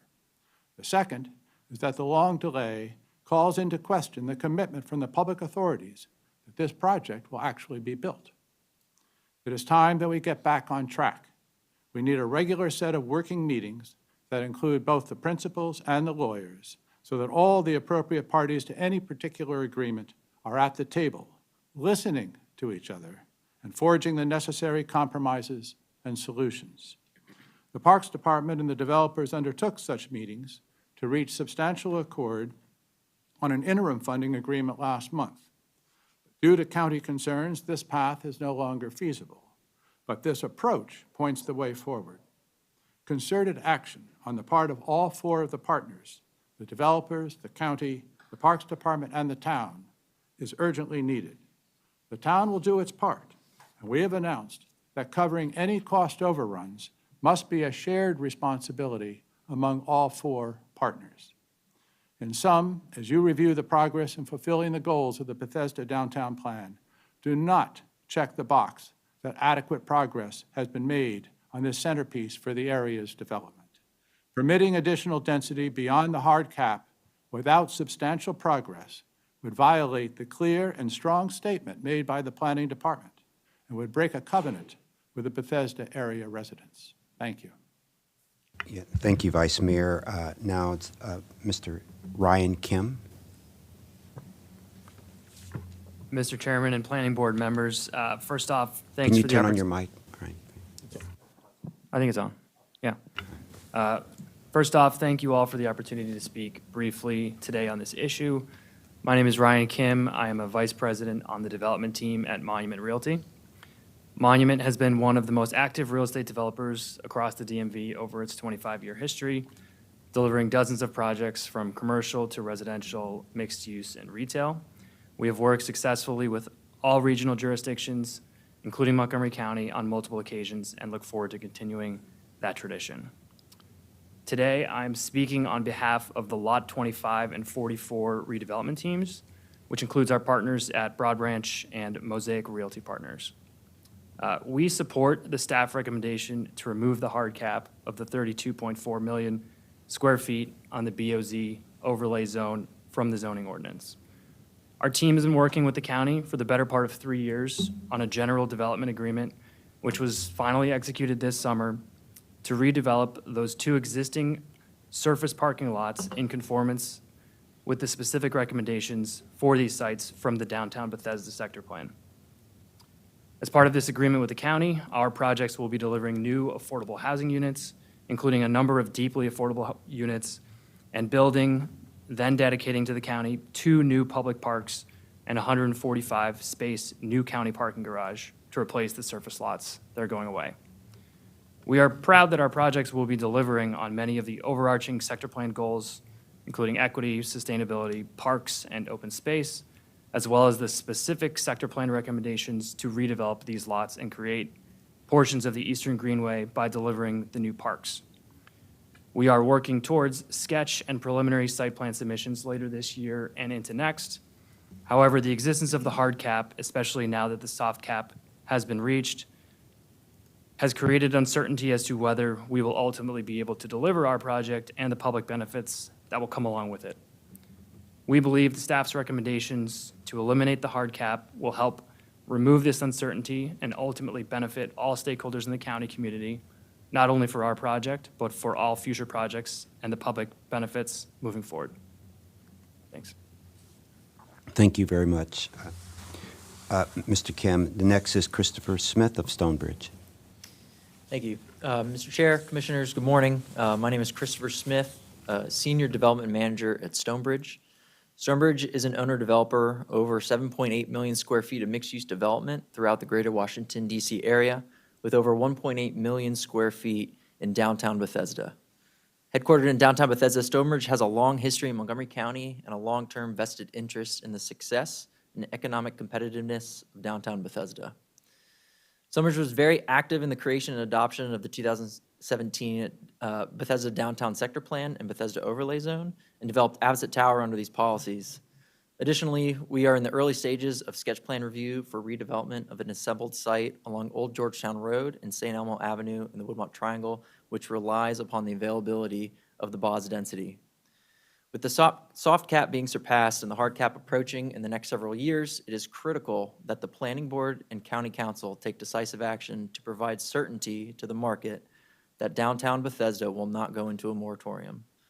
Prior to the submission of any formal application, significant expenditures required by developers in the planning, positioning, and design of these urban projects. If this initial investment is perceived to be at risk, it will limit the viability of new development occurring within downtown Bethesda. It is imperative that the Planning Board and County Council provide assurances to the business community that new development can continue to occur within downtown Bethesda now that the soft cap has been reached.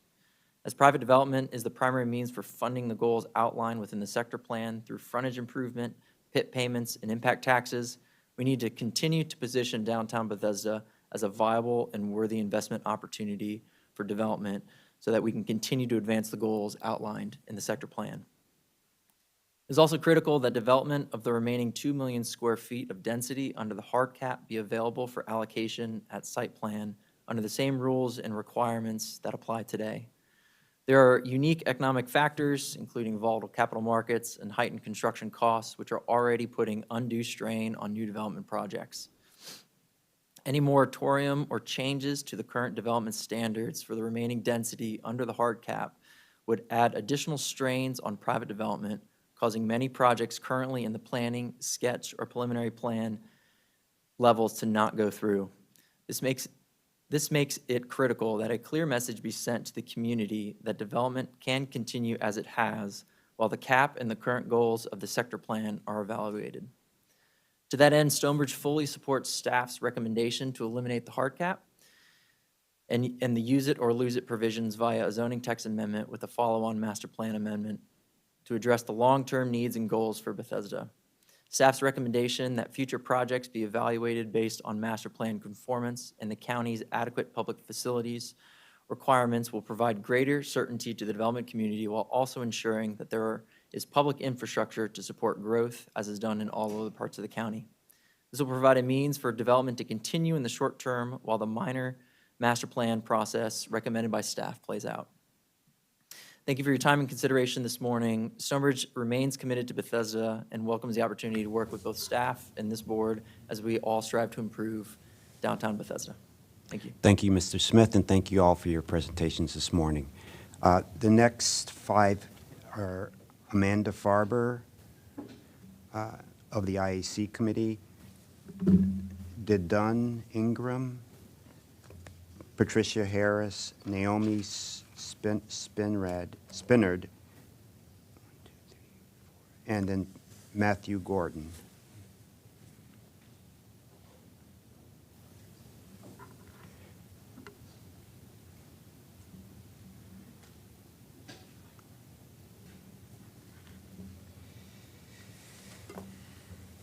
Okay, we'll start with Ms. Farber. Certainly.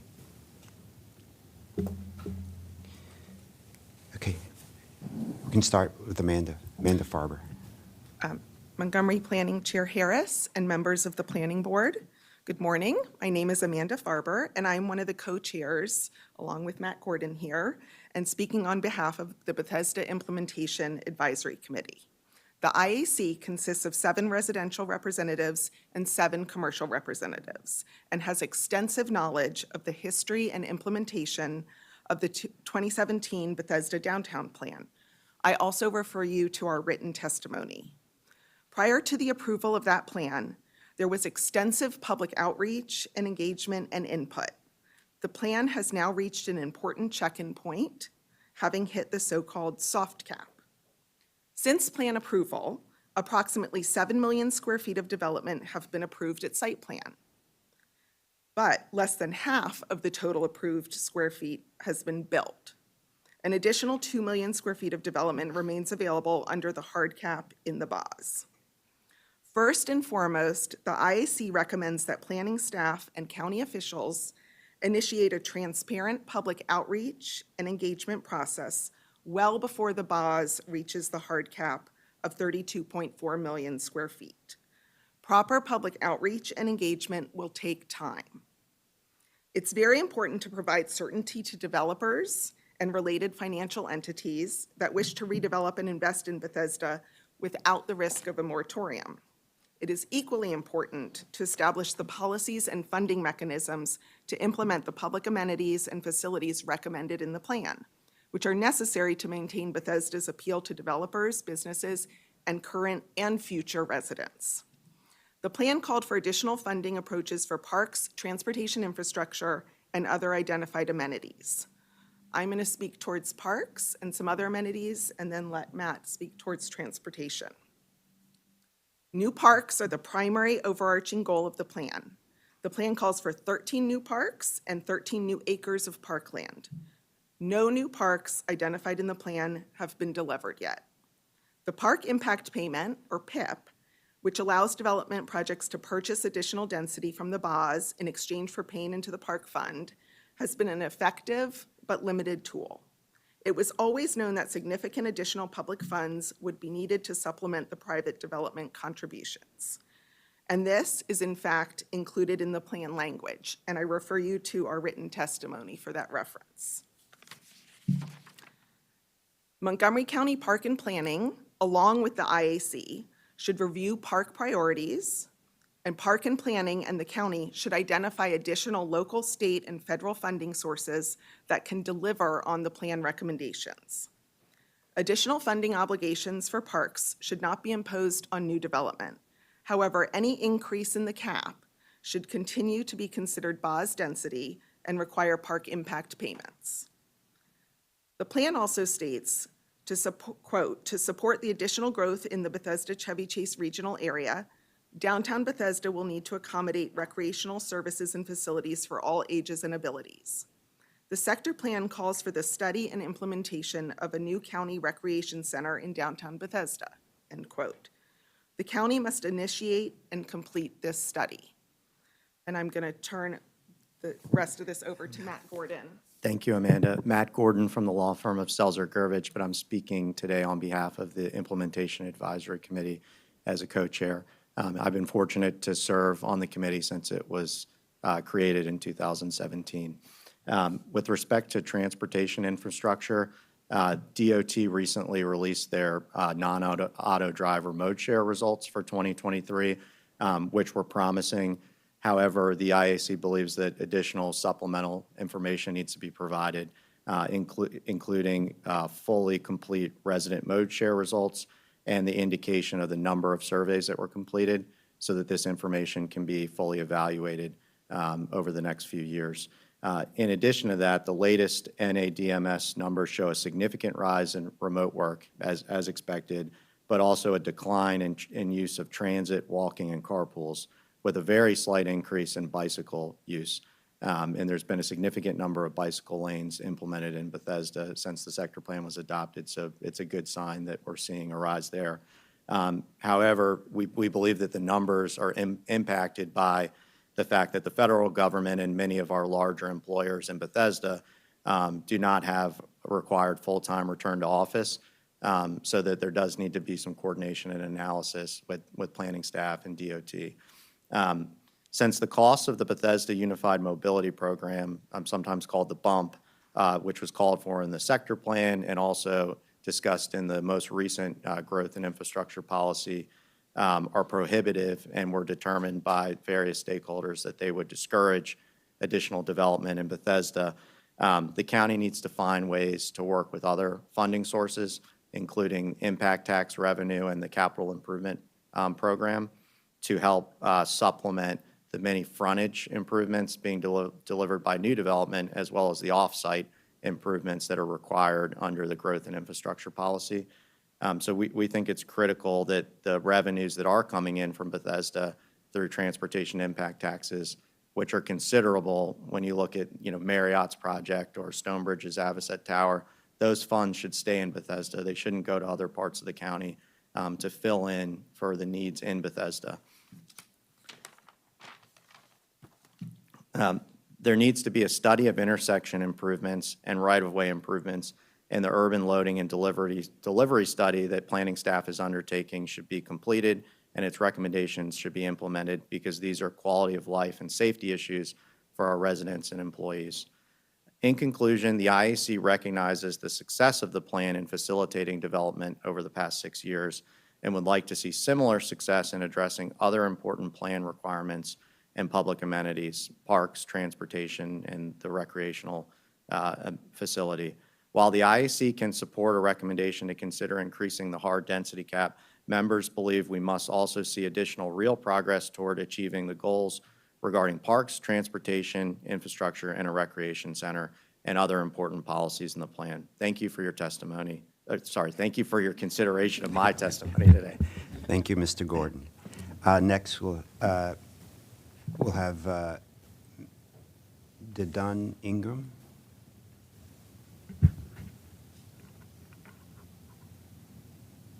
My name is Dedan Ingram. I'm a resident member of the Bethesda Implementation Advisory Committee. Is it on? Oh, Yeah. there it is. But I'm speaking today as an individual. The Bethesda Downtown Plan took 3 years to develop and represents a complicated balance of the interest of a very diverse group of stakeholders. While none of us got everything we wanted, I think most of us thought that the final plan was a good one, reached through a thoughtful, collaborative effort. I don't think any of us expected to reach the soft cap in the first 6 years of this 20-year plan, but here we are.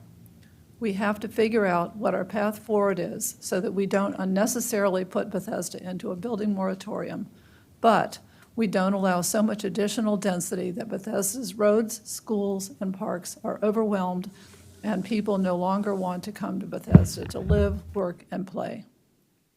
The 32.4 million square foot hard cap was arrived at only after a great deal of number crunching and prolonged debate. Planning staff says that a hard cap is no longer needed because they now have tools that can determine whether each new proposed project will be problematic. But before you vote to discard the hard cap for Bethesda, we need a number of things. I will focus on 2 of them. First, planning needs to explicate in detail what the new tools are and exactly how they would operate to determine whether a project is going to create problems and should not be approved. What data would be used for these tests? Do the tests assess the impact of each development project in the context of the cumulative impact of previously approved projects? How is the pass-fail threshold determined and potentially adjusted over time? When would the test be applied, and how long would a pass be good? Would the use of such tests to determine if a project could be approved be helpful to developers, or would it provide even less certainty about whether their project will gain approval?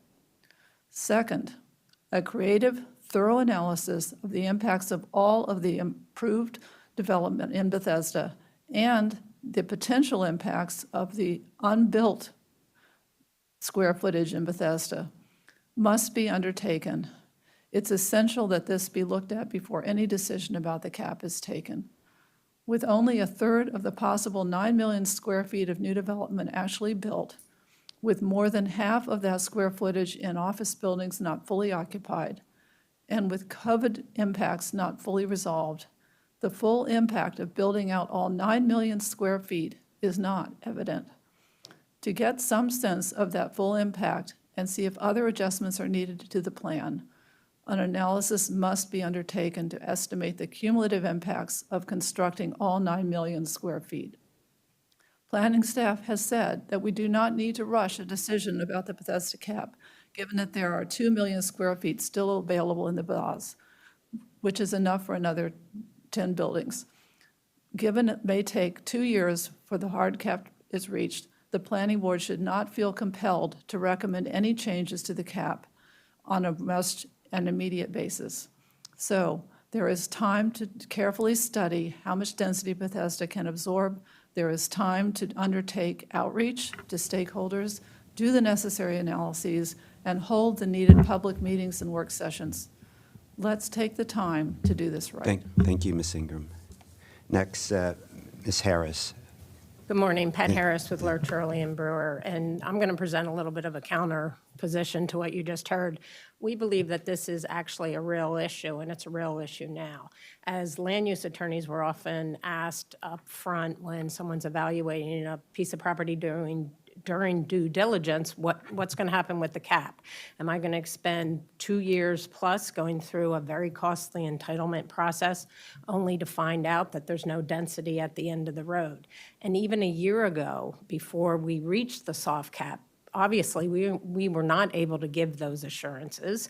And I'm aware of at least one instance where a potential partner in a project bailed because the assurance couldn't be provided. And we've all heard the term that perception is the reality. And if you perceive it to be the case, the dollars are going to go elsewhere. They're not going to be invested in Bethesda. They can go across somewhere else in the county or across the river and invest in projects. To the extent the cap, the creation of the cap, frankly, I think was a little bit of a solution in search of a problem. I'm a little hard-pressed to say why the cap was developed to begin with.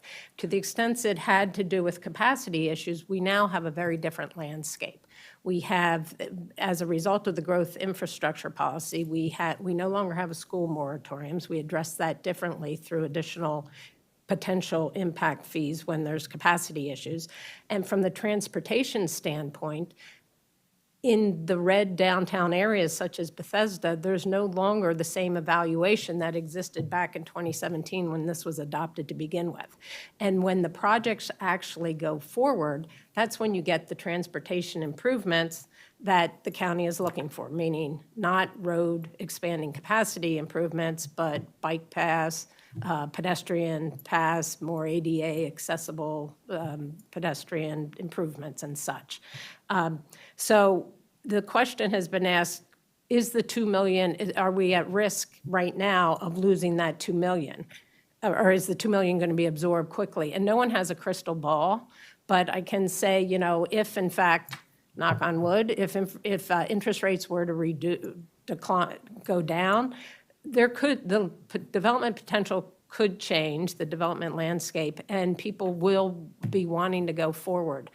It's a complex issue, but I think it can be addressed now, and I certainly understand the community's standpoint, especially the committee's standpoint, about wanting certain studies about infrastructure, but I think those two things can occur simultaneously, that the cap can be lifted, and there can be the study to provide the assurances that, yes, the parks the parks that they desperately want will be provided. And we'll submit additional thoughts in writing. Thank you. And next is Ms. Spinrad. Thank you. Thank you for this opportunity to comment. My name is Naomi Spinrad. I'm a residential member of the Implementation Advisory Committee, but I'm speaking as an individual. The Bethesda Downtown Plan began with a kickoff in 2013 and then a charrette in 2014 at BCC High School. Turnout was huge. The charrette was followed by hundreds of meetings between planners and stakeholders, including work sessions here at the board and later at the council. All of these work sessions included full staff reports on particular aspects of the plan. Thousands of people were engaged, some directly, some more indirectly through civic, commercial, and nonprofit leaders. The final plan was carefully and thoughtfully designed. Although probably no one was 100% happy with it, everyone could live with it. It was as well calibrated as any prospective, future-oriented document can be. 6 years in, the plan has generated approval of about 80% of the development it envisioned. Less than half of what has been approved has been built, so we have not yet seen the full effects of all that has been approved. As well, most of the studies that were supposed to ensure a functional, vibrant community have yet to be done, and we are far from implementation of those quality of life aspects that were envisioned in the plan. You've received a recommendation to remove the density cap in the plan and BOS. Where is the broad analysis of what that would do to the balance of density in relation to infrastructure, public facilities like schools and roads, and amenities? Where is the analysis of whether removing the cap is necessary to achieve the overarching goals of the plan? Have you considered the outer limit of development? What density would be if every property developed to its zoned height? That would be millions of square feet. Where is the analysis of whether it makes more sense to increase the cap incrementally instead of simply eliminating it? What will you do about the PIP, the Park Impact Payment, if the cap is removed? All of these things and more need to be considered before you change the plan and the BOS. Stakeholders have concerns and questions that must be addressed. To be clear, I'm not saying leave the cap as it is.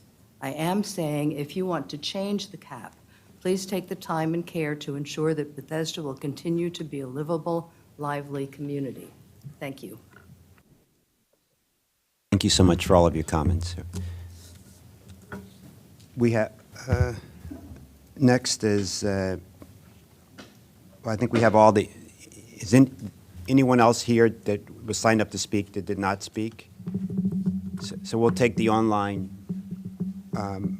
participants, Bob Dalrymple, Janelle Cosner, and Rob Eisinger, in that order. Thank you. Good afternoon, I guess by now, or good morning still. I'm Bob Dalrymple with the firm of Selzer Gervich. Thank you for the opportunity to participate virtually.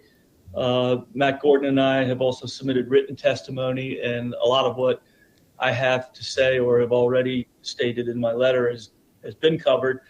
But let me just reiterate that we are in support of the staff recommendations, and in particular, the lifting of the hard cap that stands the chance of really derailing the crown jewel of Montgomery County, which is downtown Bethesda. I lived the 2017 plan and all that went into it as well, and I do believe that there were reasons for the caps to be put in place, and that was to create a forced check and balance along the way to make sure that things were going as intended with the sector plan. I think there's a lot of good that has happened, but I also agree with many of the concerns expressed by the surrounding residential communities, and in particular, let me focus on the parks. This was a sector plan that was very much targeted to bring parks to the downtown, and that's why the PIP was created, which was unprecedented at the time. So I think we are all frustrated a bit by the lack of progression in terms of delivering the parks, and I think that reliance upon the PIP solely is a dire mistake. A lot of income is being generated from Montgomery County through downtown Bethesda development and its surrounding communities, and I think the county needs to reciprocate and show some love for downtown Bethesda and allocate some funds that will help deliver all of the amenities that the sector plan promised. The economy just cannot allow Bethesda to be crippled by an artificial barrier, and that's all that the cap will do moving forward. Things are a little slow right now in terms of development. I don't think that there's any real risks of downtown Bethesda being overwhelmed with new development anytime soon. But the very fact of a hard cap being legislated in is as Pat Harris said, it's the perception, and we cannot afford to allow that to happen. So, the primary focus of my testimony is supporting the lifting of the cap, but I did also want to express my support for some of the concerns of the surrounding residential communities. Thank you. Yeah, thank you very much. Next, Mr. Cosner, or Janelle Cosner. Yes, good morning, Chairman Harris and board members. My name is Janelle Kausner, and I am the Vice President of Development for Washington Property Company. We're here today to support staff's recommendation to eliminate the 32.4 million square foot cap on density in Bethesda. We are deeply committed and invested in downtown Bethesda. We've been headquartered here for nearly 20 years now. And during that time, we've developed over 1,600 residential units in the county across 6 different multifamily projects, 2 of which are located in Bethesda. The latest will deliver in early 2024 on Old Georgetown Road, the former Lamad site. And that project is really one of the early successes of the Bethesda downtown sector plan and Bethesda overlay zone process. 6 years ago, we participated in that public engagement process and then ultimately worked with the DAP and staff, and together I think we came to what will be a really terrific project and a great asset to the downtown Bethesda community. That sector plan process also resulted in another project we have developmental approvals for, known as Hamden East. This is a strategically important assemblage along Montgomery, Hamden, and East Lanes that includes 330,000 square feet of office above 150 residential units. and includes 26 NPDUs. But unfortunately, we have not been able to break ground on this project because of all the uncertainty in the market, be it financial, construction pricing, labor, regulatory. And we think the fundamental key to getting these types of really complex projects started is to start chipping away at the uncertainties. So as we approach the hard cap in the next several years, it's critical for Planning Board and County Council to send a positive signal to the financial markets and the development community that downtown Bethesda will not go into what is effectively a moratorium. I think that would be detrimental to securing financing. We've had lenders and partners ask about it. And ultimately detrimental to attracting and keeping people and business and tax revenue in Bethesda instead of our neighboring jurisdictions. We also support the elimination of the 2-year use it or lose it rule that requires the filing of a building permit within 2 years of site plan approval. These constraints are not found in any other policy area of the county. And again, it just hinders our ability to secure partners and finance projects that will deliver the public amenities, the affordable housing, and the infrastructure that we've all been talking about and we all want for Bethesda. And finally, it is equally important that the remaining density under the hard cap be available for allocation at site plan without additional burdens imposed on developmental projects. We spoke about the ongoing volatility these projects are up against, and any additional actions required of the new development under the BOS will just be an obstacle to achieving the goals and objectives of the sector plan. Thank you for your time and the opportunity to speak today. Yeah, thank you, Ms. Klausner. And last is Bob Eisinger.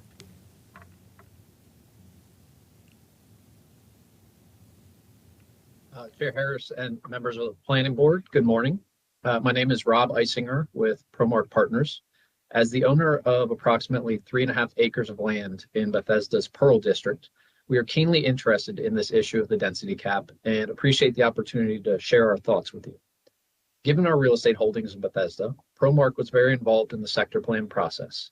And since the adoption of the plan, we have paid careful attention to the density cap. The development process has always been full of uncertainty, and in today's economic environment, there's even more than normal. The density cap just adds another uncertain factor with which we have to contend. More specifically, and as you know, the entitlement process takes a very long time and is quite costly. All told, cost to take a large project through the approval process runs in the millions of dollars. It's extremely difficult to attract equity or secure financing or line up tenants when there are no assurances that at the end of this long and costly process, there will be sufficient density for a project to actually move forward. In fact, we had a deal fall apart when we lost the interest of a large tenant because they caught wind of the density cap issue and we couldn't provide the assurances that there would be sufficient density at the time we were ready to move forward. The density cap basically proved to be a poison pill in certain negotiations. The imposition of the density cap was unique to Bethesda, and nowhere else in the county has such a restriction been imposed. It's not exactly clear to me what purpose it was initially intended to serve, but I can say it no longer appears needed. Since the imposition of the cap, the county's approach to development has shifted significantly, making the cap unnecessary. That is, based on the growth and infrastructure policy, there's no longer the threat of a school moratorium. And the way the county assesses transportation in the red policy areas, the county is no longer looking for road capacity improvements in these urban areas. Instead, as each new project comes online, there's a requirement to make non-auto related transportation improvements. And these valuable improvements will only move forward if and when development can move forward. Development also brings with it more parks, affordable housing, more walkability, and more vibrancy to the downtown. Thus, we should be encouraging these projects to materialize by eliminating the unnecessary development cap. And finally, I want to emphasize what a great place Bethesda is and will continue to be. The development that's occurred since the adoption of the downtown plan has only made Bethesda a more desirable, relevant place to live, work, and visit. As the economic engine of Montgomery County, the county should encourage Bethesda's continued growth. For these reasons, we strongly urge the Planning Board to support eliminating the Bethesda density cap. Thank you, and I'd be happy to answer any questions. Thank you, Mr. Eisinger, and all of you who participated today in providing testimony. We will take all of your comments into consideration. At that, we'll end this item, and the board will be on lunch until 1 o'clock. Thank you.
Good afternoon. We're on item number 8, the briefing on the neighborhood change in the Washington metropolitan area. And Ben Kraft will give that presentation this morning. Welcome. This afternoon. Welcome. Thank you. Thanks for inviting me to present this research once again. For the record, I'm Ben Kraft with Research and Strategic Projects, a research planner there. So just going to start with a little bit of background of this study because it's actually almost a year and a half old at this point, but it's still pretty relevant to all of the challenges that that are still going on in Montgomery County. So this will be the, I believe, third time I've presented this to the planning board. Different boards each time, and I've presented it at various meetings, related meetings for planning and across the region, and it's been covered in the Washington Business Journal, and it was also cited in Thrive 2050, Thrive Montgomery 2050. So this, it's had a little bit of influence and impact already, and it's just I want to update the board about it and give you a detailed understanding of what it's about. So I'll start with some of the main takeaways because there's a lot in here, but just want to kind of set the table with these are hopefully what we'll get out of it by the end of the presentation, which are number one, that neighborhoods can get wealthier and more socioeconomically diverse at the same time but the only real way that can happen generally is with growth, with welcoming new people into the neighborhood. Otherwise, it's very hard to do that.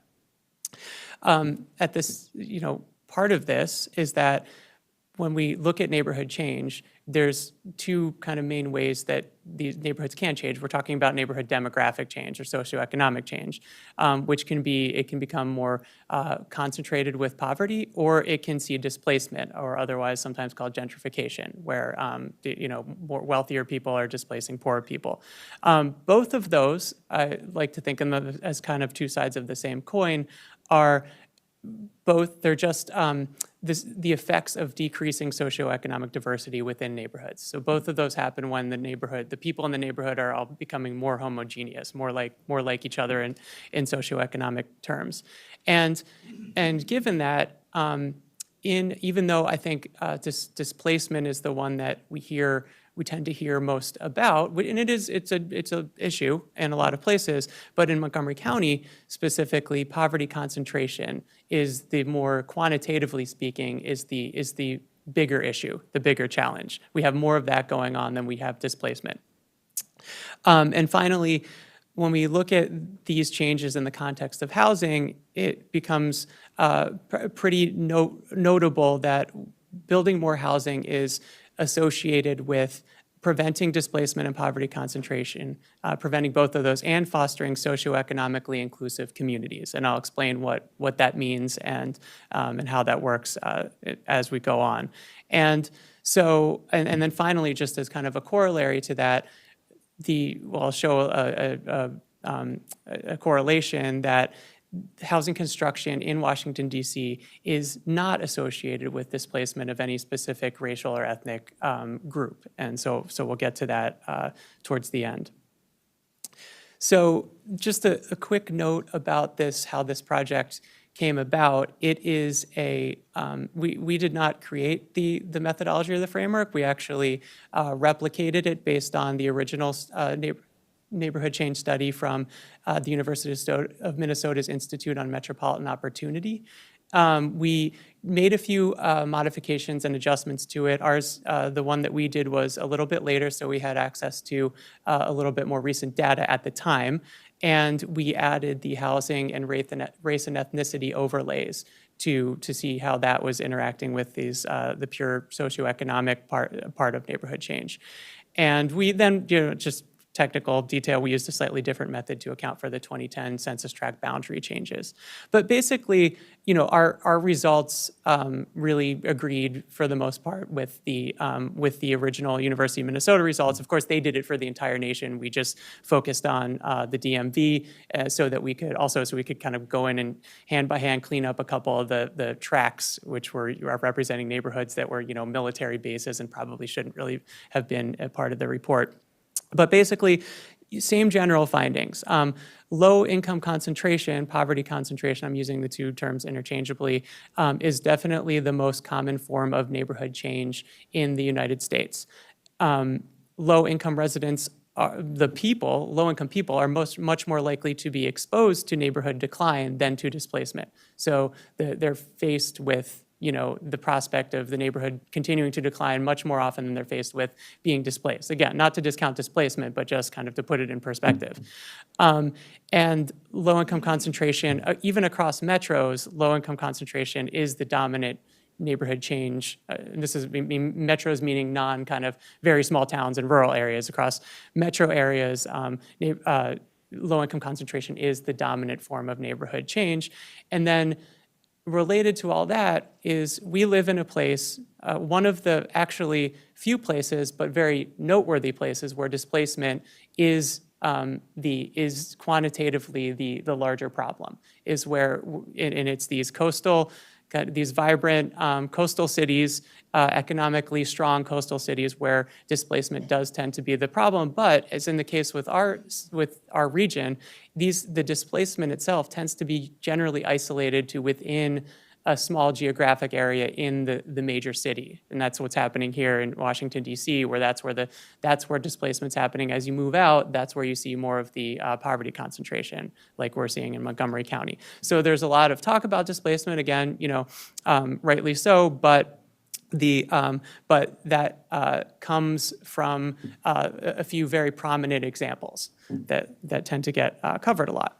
So we're going to get into the data part of this. So I'm glad everyone's back from lunch. Hopefully everyone's ready to dive into some numbers and methodology, but I'll try to make it as quick and painless as possible.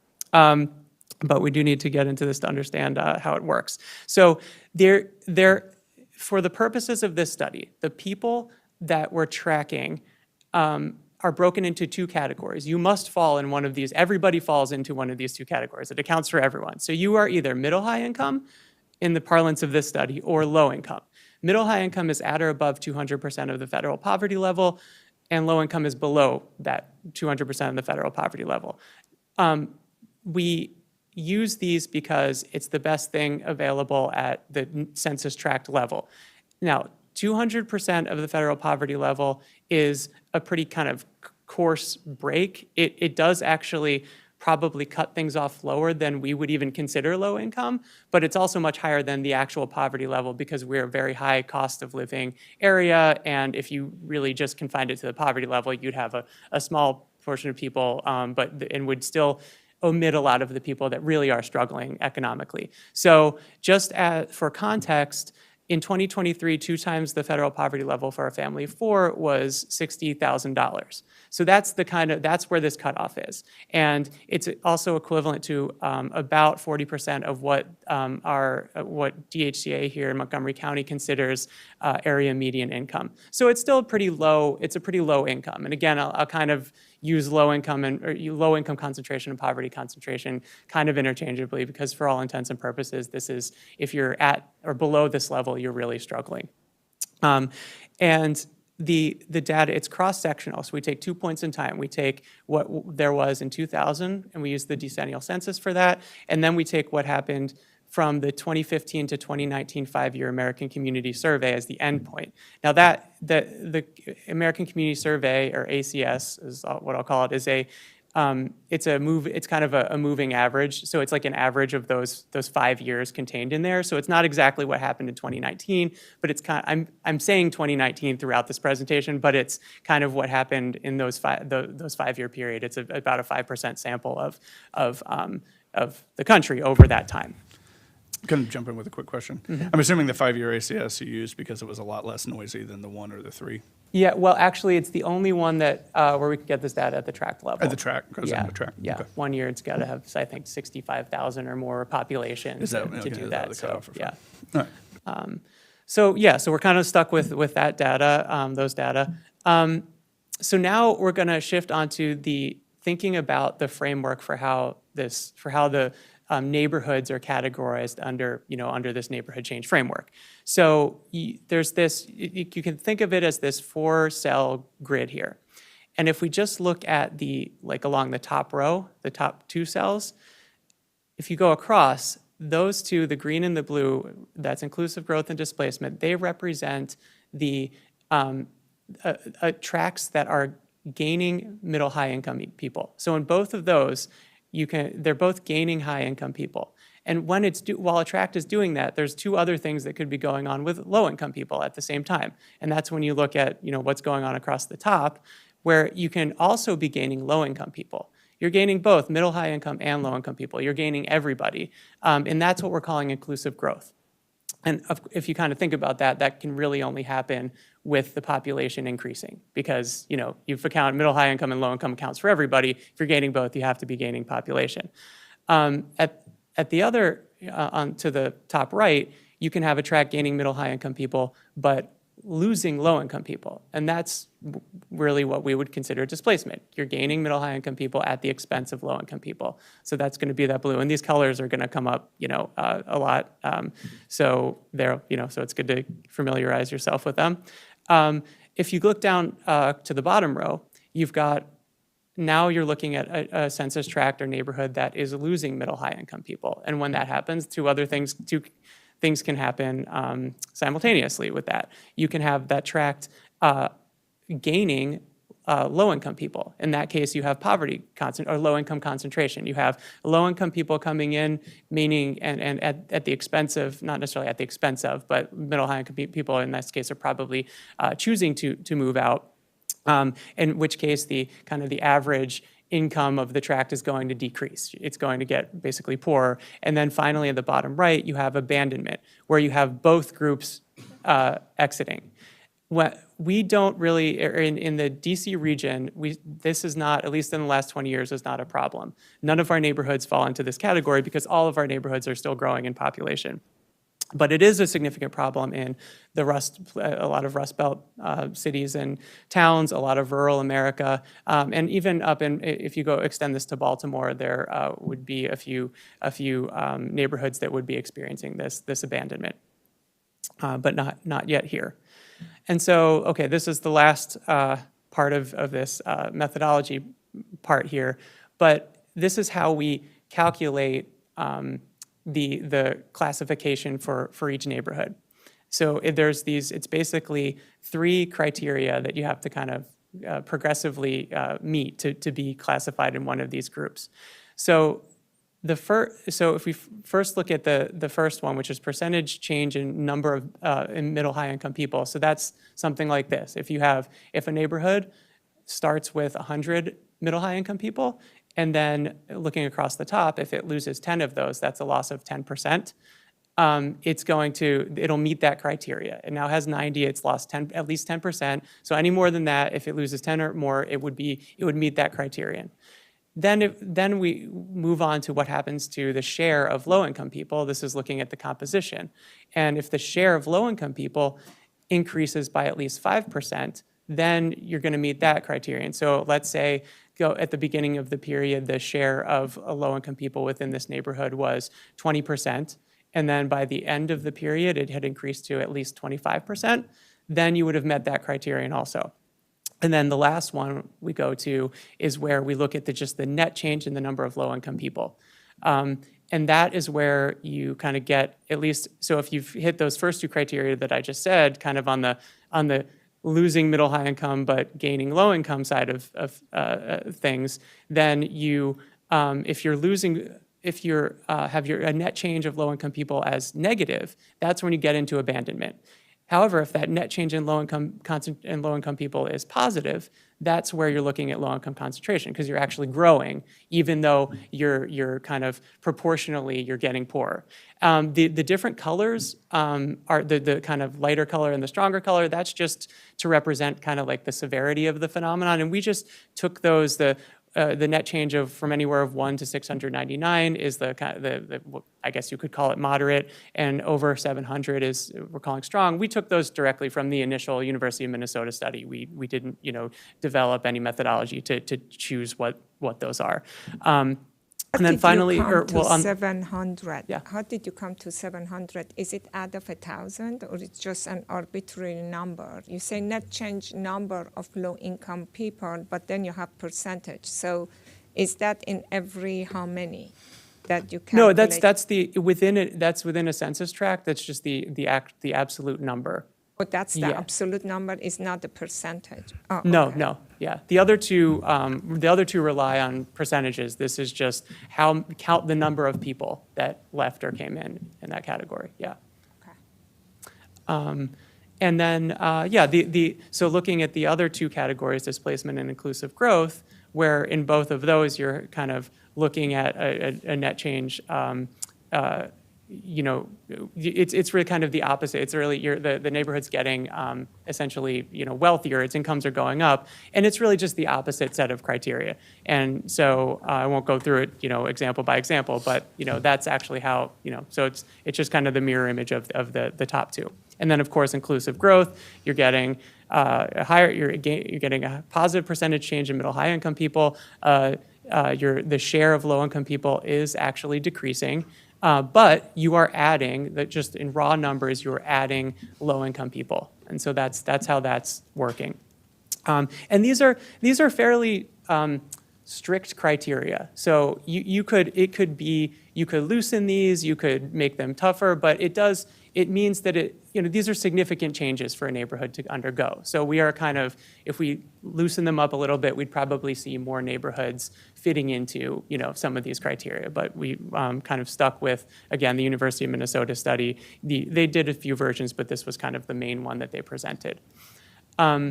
So I'll just go through the maps, kind of what the results are and where we see geographically these changes happening. So first with displacement.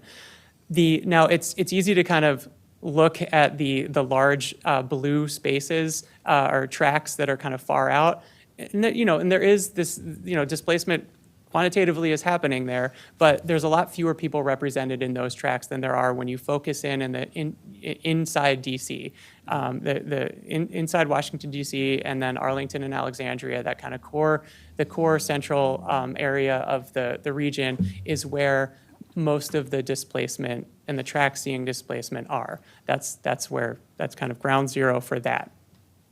And then you can kind of almost see the change from, and if you would animate it, where you see the low income concentration, it's just outside of that, where that displacement's happening. So a lot of it is in Prince George's, some in Southeast DC, and then in Montgomery County, you can see that it's, there's some on the far east side of the county, a little bit in vaguely the Aspen Hill area, and then some of the communities along that are straddling I-270 in our county.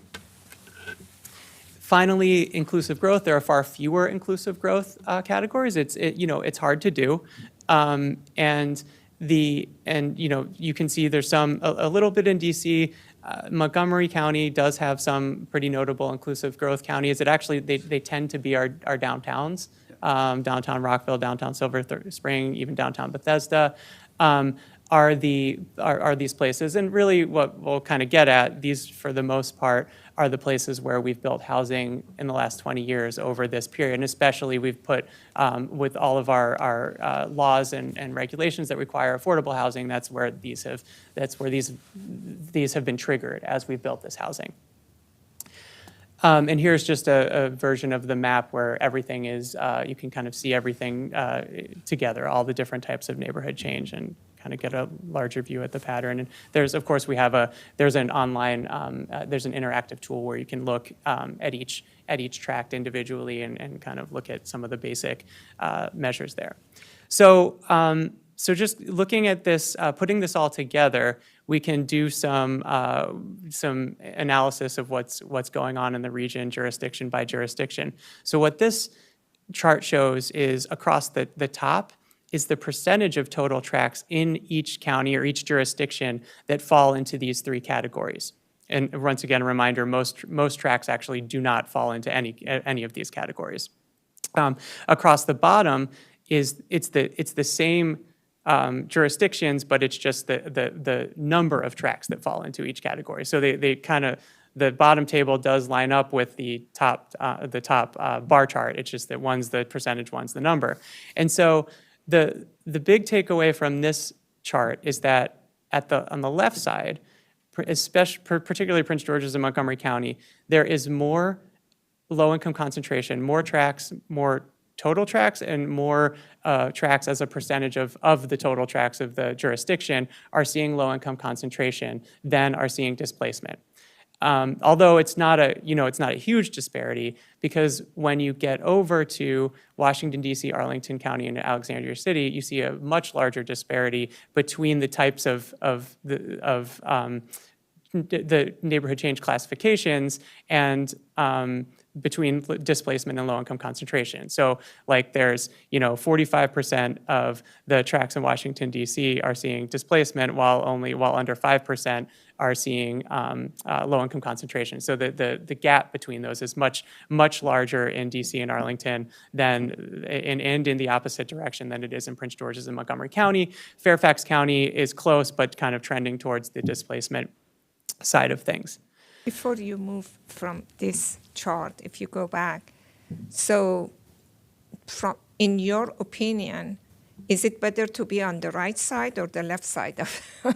Yeah, I mean, I don't think one's necessarily better.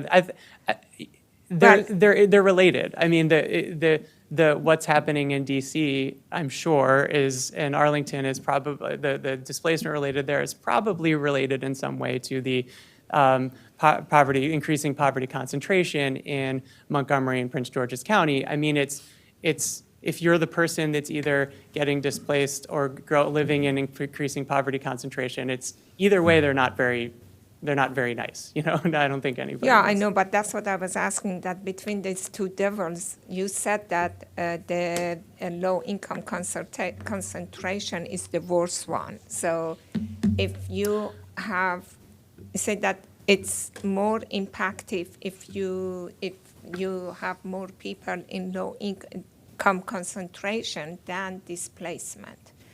The reason I'm asking these questions is that we always say that Northern Virginia has a better economic growth. And we are always comparing ourselves, although that Fairfax is sort of on the side of Montgomery County, but we compare ourselves a lot to, Arlington and Fairfax. And it's interesting to see that there is a difference. And I was wondering that if that is one reason behind that. I don't know. I just asking. Just to clarify one thing, in case I missed, it's not necessarily that one's a bigger problem. When I said one's a bigger problem, I meant strictly quantitatively, there's more people across the country that are experiencing low-income concentration than that are experiencing displacement. I didn't mean to suggest that one's a better thing to have happen. It's a bigger problem in a purely quantitative sense. There's more, the numbers are greater. So that's one thing. But yes, I do think that sure, of course, fiscally speaking, it's probably if you're a taxing entity and everybody inside of your entity is very high income, that's going to mean different things, with for your budget than other things. But then, of course, that's an equity issue for that needs to be addressed regionally. So yeah, Can I just jump into this very interesting conversation? Just speaking both sort of professionally and personally without going into a whole lot of details, because I've lived and worked in different parts of this region, and including Washington, D.C., which is my hometown where I have lived and worked. And I think it's sort of the reasons why, D.C. and Arlington are experiencing a lot of displacement, whereas places like Montgomery County and Fairfax County, there's probably, the difference is not as great in terms of far more displacement than, say, low-income concentration. I think the reasons are probably very complex because there's a lot of similarities, certainly between Montgomery County and Fairfax County. Even though we certainly do hear a lot of comparisons between this county and Fairfax County in terms of job growth, but in terms of the demographics of the populations, they're very, very similar. So I think it's, I would probably look more to sort of what are the dynamics happening here and there, because I think they're probably telling similar stories. With regards to DC, DC has had a lot of demographic changes over the previous decades, and also has had a lot of development. But at the same time, there has been, more displacement that has happened. And so there's sort of a whole other story that's there. But there have been some similar dynamics, I think, across the region. It's just, I think there are some probably jurisdictional specific reasons why you're seeing some of these big differences. That's just my very, just my opinion about the situation, just based off of, my understanding of this region. Yeah, sorry, go ahead. That's all right. No, go ahead, follow up. Yeah, I mean, I think it's obviously, there's a lot that's behind these changes. And I just wanted to note that even though, like, we're looking only at the tracks that are changing, there are a lot of tracks, especially in Prince George's County, Southeast DC, that didn't meet these criteria for change, but they're not necessarily shrinking, but they're very highly concentrated poverty already. So there still is a lot of poverty and a lot of low-income concentration in a lot of places. It's just not changing enough to meet these criteria. But that's still, also a problem. A lot of Southeast DC, like a lot of Prince George's County has this. So that's a problem too. Kind of I don't know what you would call it, more, it's poverty concentration, but it's a bit more of it concentrated a few decades ago before this data was compiled. And I totally appreciate and understand, and thank you for the explanation you did. These are amazing data, amazing information that you share with us. And I think that at least me, and I believe that, the commissioners, we would like to see how we could use this information to make it better. And that's why that sometimes the questions that is being asked is underlying reason for some of these things that is happening. And is it something that we could do or could be done in our policies that to help to remediate the issues? And I'm hoping that eventually at the end of your presentation, you provide us with some of these feedback that, well, yeah, this is the demography, these are the things, and some of the underlying reasons for disparities could be these or that we could have a takeaway from the presentation that we can be more informed for our future decision makings. Yeah, no, I totally understand, and I definitely would hope this can influence future decisions. And when we get to the housing part of this, I think that's where hopefully you'll see what you're looking for. I think Commissioner Bartley had sorry. I'm sorry, unless Commissioner, you had a question. I just wanted to add something else in response, and forgot to say Tanya Stern, Acting Planning Director. For the record, Thrive Montgomery 2050 actually does talk about a lot of these dynamics even before this study was completed. It does definitely talk about the fact that this county has economic segregation, that there's a need to make sure that our communities become more not only racially and ethnically diverse, but also integrated, but also economically integrated.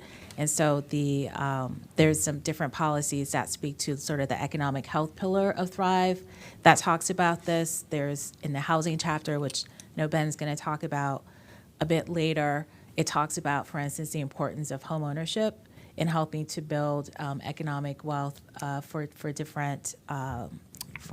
varying communities that have not been able to take advantage of that in the past. So we do actually already have some a recognition of this in Thrive that really kind of speaks to it. So we have sort of something that we had already been discussing even before, Ben did this really fantastic analysis, but having these numbers and having this mapped also helps us to keep a closer eye on these dynamics. And as we're doing different planning initiatives and working with other agencies that are working in these communities, it gives us a way to kind of check what's happening. Yes, exactly. Thank you. My question is twofold. So, do people who improve their economic status and stay in the neighborhood, are they considered displacers? And if they are, what is the definition of displacement? That's a great question. In this analysis, if you want to say that, I guess they would be, because it's cross-sectional. It's just looking at what happened in 2000, then what happened basically in 2019. And if somebody who lived in that neighborhood, who let's say was below the 200% of the poverty level in the year 2000, had then increased their income and stayed in the same neighborhood in 2019, they would be counted, basically, yes, it'd be almost like the same thing as moving in. So you're absolutely right. I guess if you want to say that's a displacer, then yes, that's what would be happening. And that's all to say. It's very hard to track people individually. I think that certainly happens. I think for the most part, we're talking about migration, but you're absolutely right that is happening there. And then I would note to that, the other thing that this doesn't capture is that in areas where there's a lot of poverty concentration, you see displacement that we also can't track this way through evictions, which I have to believe in areas of high poverty concentration with poor housing stock. I think probably that kind of day-to-day displacement is very common also. So that's so for me, the term displacement, I look at it as in a negative light, and it's used in a negative light to. I think it would be used in a negative light to have permanence for some people. And if those people rise beyond their socioeconomic status, then they are then called a displacer, and so that's problematic. One of the things I can tell you I think happens in Washington, D.C., Arlington, and Alexandria is that there's been significant economic investment in the technology and education side, and I believe that some of the people that live there who have improved their stake in life because of the economic investment in companies, i.e. Amazon warehouse, i.e. Amazon data center, may have improved their overall income because those companies provided training and opportunity, and then therefore they received it, and now they're remaining in their neighborhood, but they're not in fact displacers. They're just realizing economic success. And is that possible? Yeah, I mean that's certainly possible. And I'm sure that's going on. I think in some of the highest cost neighborhoods, moving from below like the 200% of the poverty level to to a place where you can have access of some of the highest cost neighborhoods in the region is probably, or to where you've been able to stay there the whole time could be difficult. But I'm sure that's happening, and that's ultimately what we want. And I think that kind of speaks to the inclusive growth category, where it's those things will happen. But I think what we're looking at is the whole composition of the neighborhood, and if the neighborhood, so if a handful of people are able to improve their economic status in that way, which is great, but then if the neighborhood around them becomes also in migration and the traditional kind of displacement that we're talking about becomes mostly high, middle high income, then there's still kind of the neighborhood has still become less socioeconomically diverse in that sense. Because in that sense, I guess when we talk about housing, it's probably because there wasn't enough space made for new people to be able to maybe embark on the same journey as the people that were there. And I think that's kind of the core issue, is that if there are economic opportunities, we want to make sure that people can actually have access to housing in the region to then take advantage of those and then hopefully move up, see some economic mobility. And I think the danger with when we talk about housing with not building enough is that you're kind of cutting that opportunity off from people. So, yeah. In regard to economic mobility, there are a lot of people like baby boomers that are at the age of retirement. They don't have any income, but they have money. And they move around. What do you call them? Because if there is really not earned income and it's just a retirement and they have cash, they are not low income. And it's a good number of population right now in Montgomery County. In some areas, it's just that kind of people. I do not know how you categorize them. I believe that the income that you would get from your pension or, your retirement savings, I believe counts as income. So, Not in IRS. I don't. yeah, So does it's it in basically content? self-reported, Okay. and there's a few, you list what you get from wages, what you get from investments, what you get from Social Security. So you list all those sources as income. Yeah. Mhm. Yeah. Okay, so there's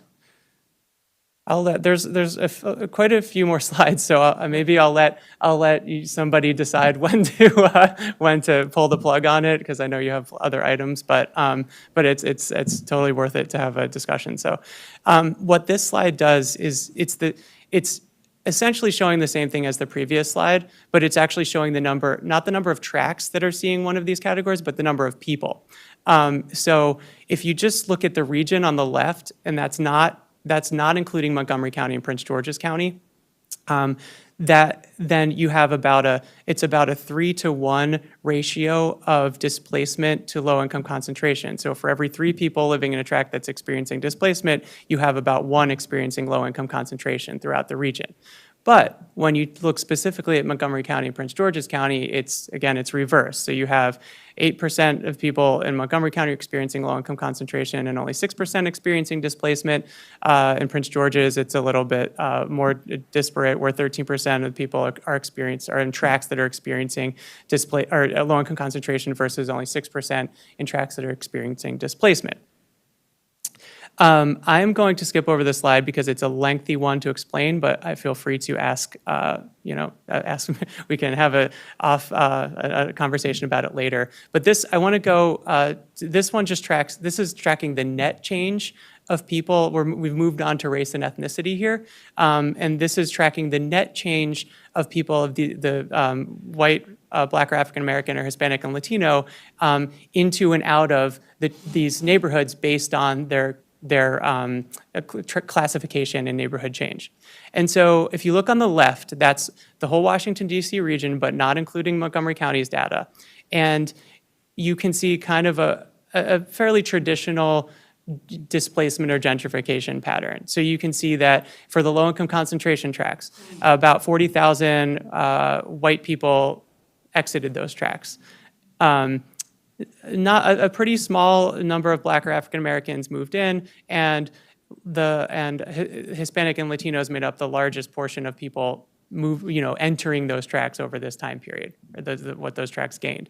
Then when you look at the displacement, you've got over 100,000 white people going into those tracts, almost 40,000 Black or African American people leaving those tracts, and then another a little bit over 20,000 Hispanic or Latino people moving in. Finally, when you go to inclusive growth, you've got everybody coming in. That's the point of inclusive growth. Now, you have more white people coming in than the other groups, but you do have everybody coming in.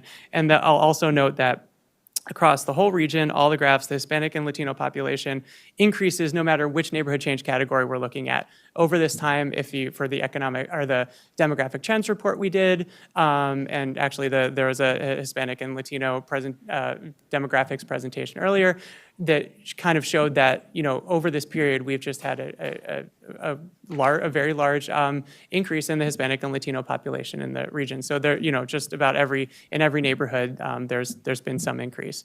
But contrasting the patterns and of net change in the region with Montgomery County, there you can see some differences. So the first is that really one of the largest changes in the largest kind of change overall, or the largest net change, was Hispanic and Latino population entering low-income concentration tracts. So there's disproportionately Hispanic and Latino people have been kind of isolated in those in the low-income concentration tracts.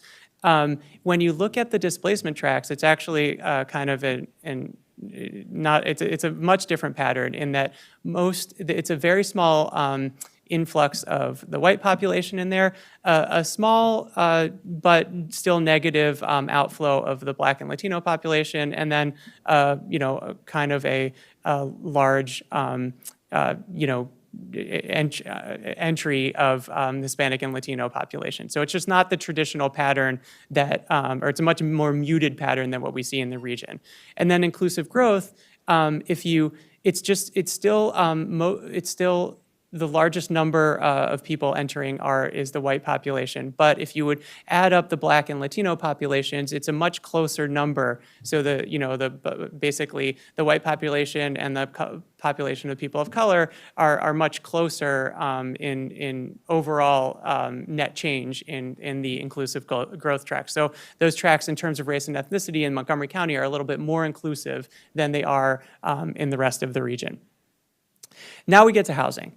So to do this, I basically just took each neighborhood change category, looked at the total net new housing units that was built over this period, and then took the number of tracts in each category and just divided the housing units by the number of tracts. And that gives you the net new housing units per tract in each category. So really, it's pretty clear to see that the inclusive growth category just has far and above the amount of housing construction that any of the other categories had. So in Montgomery County, so the top graph is the DC region, just including the whole region, including all the counties. The bottom table is just Montgomery County, just for comparison. But in this, they're pretty similar in this pattern.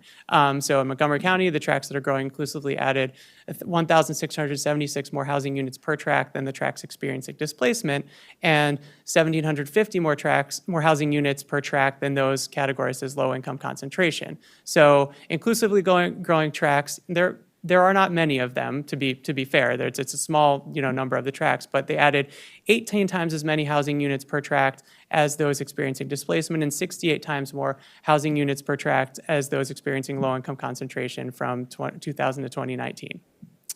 So really, this, again, this is not a causal analysis or anything, but it is strongly associational that when the housing is built, there's something about housing being built and the tract growing inclusively.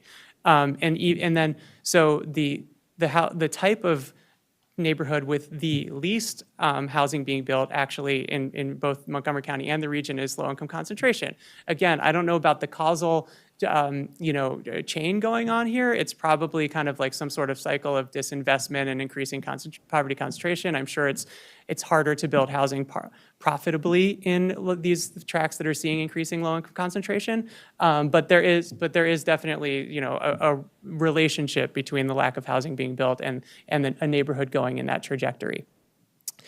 I'm going to talk quickly about downtown Silver Spring because it is it's a really noteworthy tract, this green tract in the center, because it is the only tract in the whole region that classifies as inclusive growth in that strong category, that it had a greater than 700 low-income person influx. And the one notable thing that you can see when you look at the numbers that are on the slide that are overlaid are the number of new housing units. So that tract over this time period had over 4,000 new housing units built. By the way, these are census, the housing units are just census numbers. They're not from our housing database, although we've kind of cross-checked them and it actually, from what we can tell, comes out pretty close. But it had over 4,000 units built while the neighborhoods around it did mostly single family, but not entirely, had a lot fewer housing units built, and they've either gone into the displacement or the poverty concentration categories. So, again, associational, but you can see when there's a lot of housing built, especially in downtown Silver Spring, there's room for a lot of a diverse new group of people. And so racially and ethnically in that tract, which is also, I think, something that really stands out both in the region and probably in the nation, is that how the composition of the new residents there, which so in this case, it started out as, it was predominantly Black, downtown Silver Spring in 2000. But then over time, while it is still the plurality of residents there are Black or African American, it added over 2,200 residents of white residents and Black and African American residents. And still, so while it grew higher in income, it actually like almost tripled its Black or African American population, and still it retains a plurality Black or African American population, which is again something I haven't cross-checked this with the whole nation, but I think that's a pretty unique thing for a neighborhood to be able to do. So there's a lot, some of our other neighborhoods, our other downtowns, don't have that extreme of a pattern, but definitely do show show inclusive growth. And then just to kind of get at this debate about, is new housing, does it lead to displacement or gentrification? We just did some simple correlations between the relationship between the change in number of housing units and the number of Black residents on the left and Latino residents on the right. And in both cases, this is for Montgomery County specifically, but in both cases, for either race or ethnicity, the relationship is positive. In the case of the Black or African American residents, it's actually statistically significant with a very low p-value. Again, not causal, just correlational. And with the Latino population, it is not quite statistically significant, but what we can do is just kind of revert to the null hypothesis, which basically would be us saying there is no relationship to the number of new number of housing units built and Latino residents, which means, we definitely can't say the opposite, that, there's some displacing effect of building new housing.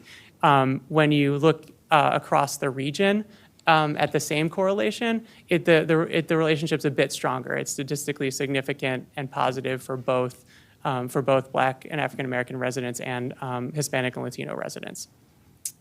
I'm going to just end with two quick other points.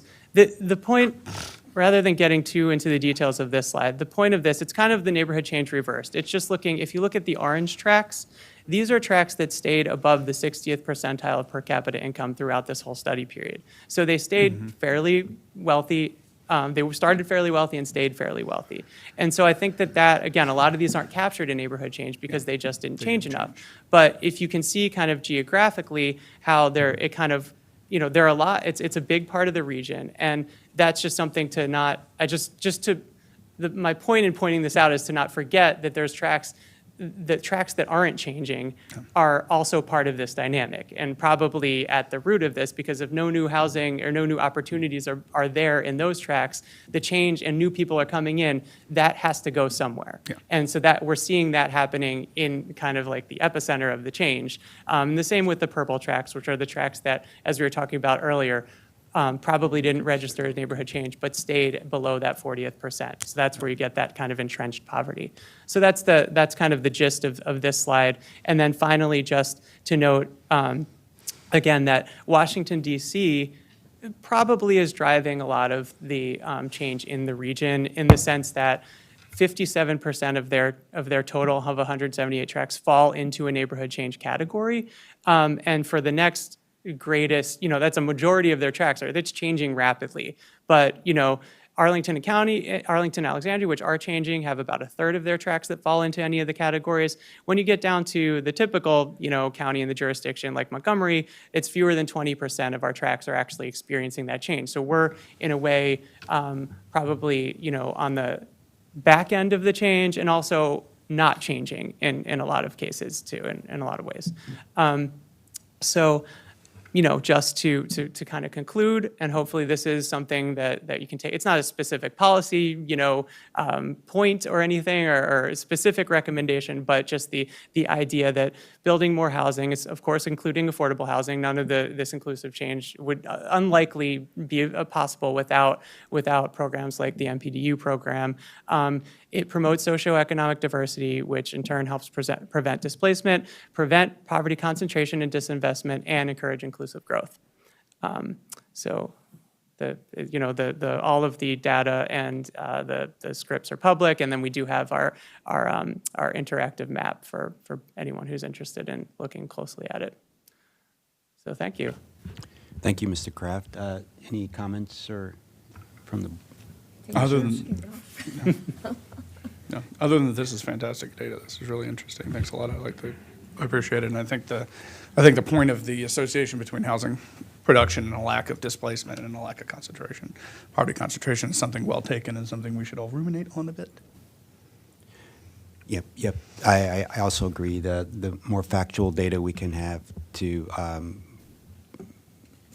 go before community groups it's so great. So thank you so much, and we appreciate continue to do this hard work. Thank you. Mr. Linden, you any comments or questions? Other than just to say, this is just to echo this phenomenal work. Clearly, super interesting, and for me, as I guess Commissioner Hedrick said, the big takeaway is housing. More housing is at least as associated with inclusive growth, and I think that is certainly relevant. And to Commissioner Pedoweem's point before, it's like what's sort of a policy-related takeaway. Clearly that's at least one that I think we can and probably should take away from this, and many other things that I'm sure we can continue to chew on. But thank you so much for you and for the work from you and your team on this. It's really great. Thank you so much. Great, thanks. Yes, so we're going to take a 5-minute break and start again. Thank you.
Good afternoon. We're on item number 8, 2115 East Jefferson Street, preliminary plan application number 120230100, and site plan number 820230080, and forest conservation plan number F20230220. Public hearing where staff is recommending approval with conditions. And we have Troy Lefwich from staff presenting.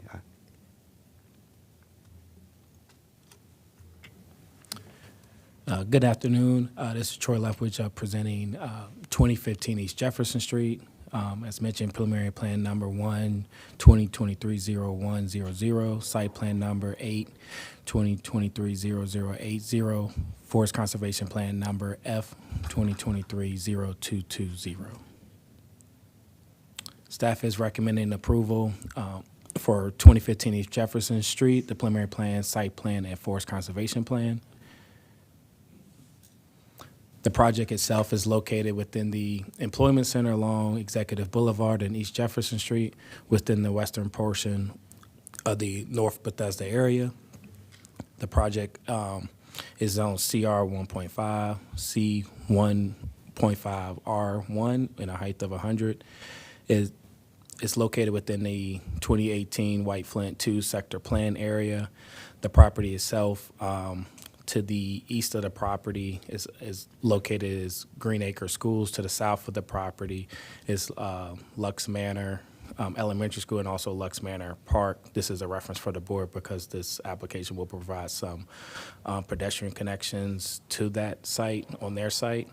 Also to the east of the property is Pike and Rose and the North Bethesda Metro site.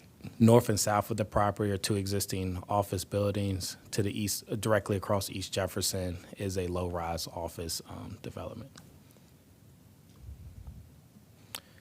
The property is a total of 5.7 acres. It currently is a vacant office building with a large surface parking lot. It has two existing entrances off of East Jefferson, and to the rear of the property, roughly to the western edge of the property, is the existing forest buffer on the property, on the existing property, as you can see from this image. For the board's reference, these are existing images from the property. Number 1 represents views from across East Jefferson. Number 2 is the south side parking lot of the building, looking towards the east, the west. Number 3 represents the adjacent property to the north and shows the stormwater management facility that kind of sits downgrade to the left of the image. 2, or actually image 5 and image 4 represents the rear of the property. Image 4 looks back to the, actually they're a little mixed up on here, but the image 4 is actually image 5, and that looks back into the, that's a pedestrian path that connects to Green Acre School. And this image here, which is image 4, looks back at the existing building from the rear of the property. One thing to note too for the board, you typically don't see existing office buildings being converted into townhouse development, but this project is taking an old vacant office building and repurposing it. It will be demolishing an existing building and the existing parking lot and constructing 86 townhouses with lots including 15% NPDUs as part of this development. The total density is 0.9 FAR for a total of 245,000 square feet of residential uses.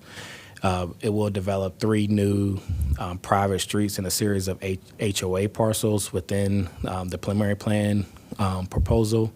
It has a max height of 55 feet for the proposed townhouses. It has a total of 47,000 square feet, roughly 19.65% of open space for the entire site, and it will establish a 100-foot forested buffer that will be programmed with pedestrian paths roughly to the western rear edge of the site.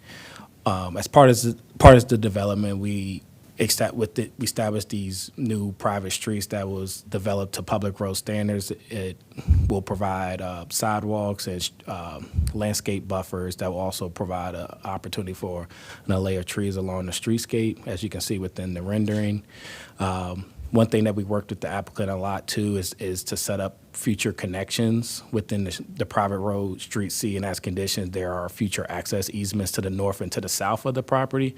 So if and when those properties develop, we can continue the street grid that is established within this development. Also too, within the rear 100-foot forested buffer, there will be a pedestrian connection that provides that same opportunities for pedestrian connections outside of what's happening along the private roads. The open space, as mentioned before, is being broken up into 3 different parcels, primarily parcel G and parcel K are your neighborhood amenity areas, providing a neighborhood pocket parks. Those areas will be enhanced with seating areas, open lawn, lighting elements, and special paving that extends along the streetscape. As you can see within these 2 images, parcel A will expand and preserve the forested area. Parcel A is essentially will be a future conservation, Category 1 conservation easement. Within that conservation easement, there will be a natural surface trail that will connect to Green Acre Schools that's roughly on the western edge of that western property line, and then it would also connect to a future trail connection that's actually being established with the southern property that will connect all the way to Lux Manor Park. And then if and when the northern property is redeveloped, there's an opportunity for that trail connection to connect to that open space as well. For reference for the board, the 86 townhouses will be provided within a series of 14-foot wide, 20-foot wide, and 24-foot wide townhouses. There is rooftop options available for the final product for different components within the development. The development itself is a series of rear-loaded and front-loaded garages. Most of your rear-loaders are accessed within the internal alleys within the project, while your front-loaded units are basically bound to northern and western and southern edges of the property itself. And then these 2 images represent the streetscapes and projected architecture that's proposed for the development itself. This is an optional method development. The project is providing 4 categories for 127.6 points.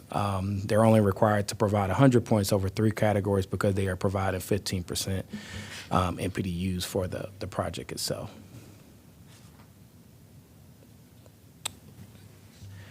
As part of the development, there's a forest conservation plan. The project was accepted on March the 3rd, so the forest conservation law that's in effect is the older version that was prior to April 3rd, 2023. There's a total of 1.4 acres of existing forest. There is 0.6 acres that is projected to be cleared. That's represented in the red area in this exhibit.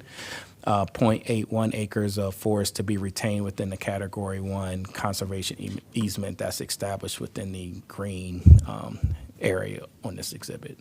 1.9 acres of forest forest planting is required to be met off-site as proposed with this development. And also with this plan, there's a tree variance request that, as this image shows, 14 trees to be removed and 9 trees are expected to be impacted but retained. And as this development goes through the final phases of site development and refining the stormwater management, it's expected that some of these 14 trees that are removed may be actually impacted but retained as it goes further down through the process. Also, the mitigation for these trees will be provided on-site within the Category 1 easement located within this area. So that's where your natural surface trail Category 1 easement is being established, so additional mitigation trees will be provided within that Category 1 easement. Is this outside the area, the stormwater management? Because the area of the property that you showed did not include the top left area. Is that an easement? Whose property is that? That's correct. That LOD does extend north to the site. That's the office development north of the property. So there's that stormwater management facility needs to be improved to facilitate this development. So that LOD does extend off-site, and they are providing mitigation for that as part of this proposal. But yes, that is off-site. So they own that property? No. Or is it going to be an easement? So they will have an access easement to do the construction. So yeah, there's no transfer of ownership or land as part of that work being done.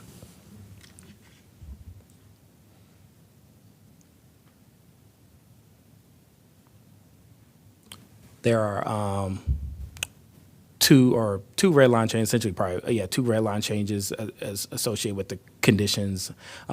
Tree 19 will be removed and, versus impact is currently being listed as being impacted and retained. That increases the caliber interest from 88 to 97, and so that change is reflected in two areas in the condition. And then there's just a clarification of forest conservation plan versus site plan within those red line changes. The project meets all the findings for Chapter 50, 59, Chapter 22A, and has findings detailed within and meets the sector plan requirements and findings as detailed within the staff report. They have met all their proper signage, noticing, and submittal requirements, and conducted a pre-meeting on March the 8th. And as the date of the staff report, we have not received any correspondence on the subject application. At this time, staff is recommending approval of the preliminary plan, site plan, conservation plan for 2115 East Jefferson Street. And there will need to be at least 3 motions for the 3 different applications for these projects. That concludes my presentation. Look forward to any questions or comments. Great, thank you, Mr. Leftwich. Do I have would the applicant like to make a presentation?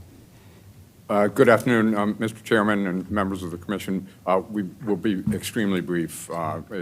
Working with Troy, Carrie, Matt, and Amy on this has been a great experience, and they worked through all the issues with us to bring you an extremely clean report, and we're very pleased to be going forward with it now. With me on my right is Andy Brown. He's one of the property owners here. On my left is Greg Ruff. He's with Tri-Point Homes. They're going to be building these homes, and then Mike Goodman from VICA.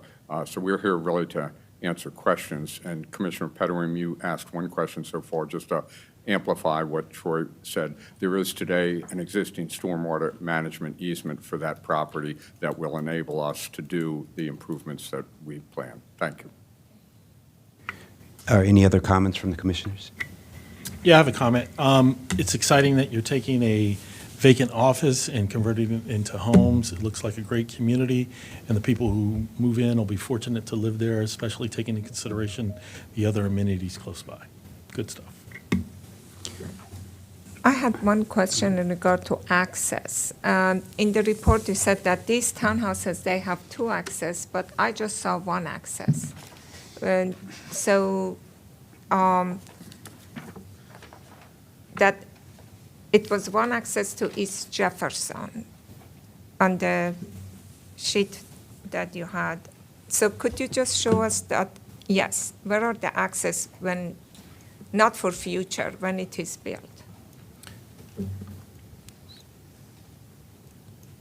Just go to this image. So access points from East Jefferson is 1 access point. Let me go back here. So existing, there was 1 essentially along East Jefferson here that was more of like, I guess, a 1-way out, and then you had a 2-way in on East Jefferson. So they essentially just combining the access point into 1 curb cut that's narrowing down off of East Jefferson. So like I said, as I mentioned, there was this essentially 2 access points, and now there's 1, but they were in the same location off of East Jefferson. So there wasn't any other access points interior to the site off, at least at this time, being established. There's one right here currently. and they're gonna take- And then in the future, you have 2 other access, and where those 2, there are like neighboring streets that it goes to? I think this image probably represents the, let me go back here. Yeah, This image is probably a good one. So right now, these 2 developments aren't proposing any redevelopment for connecting streets, but this development will allow for, if these 2 properties were to redevelop, that these future connections could occur from those private streets, north and south. And so we're putting, within the entitlements of the preliminary plan, putting public access easements so that if and when those projects develop, we can extend the street grid from those private streets to the north and south southern properties. Okay. Thank you.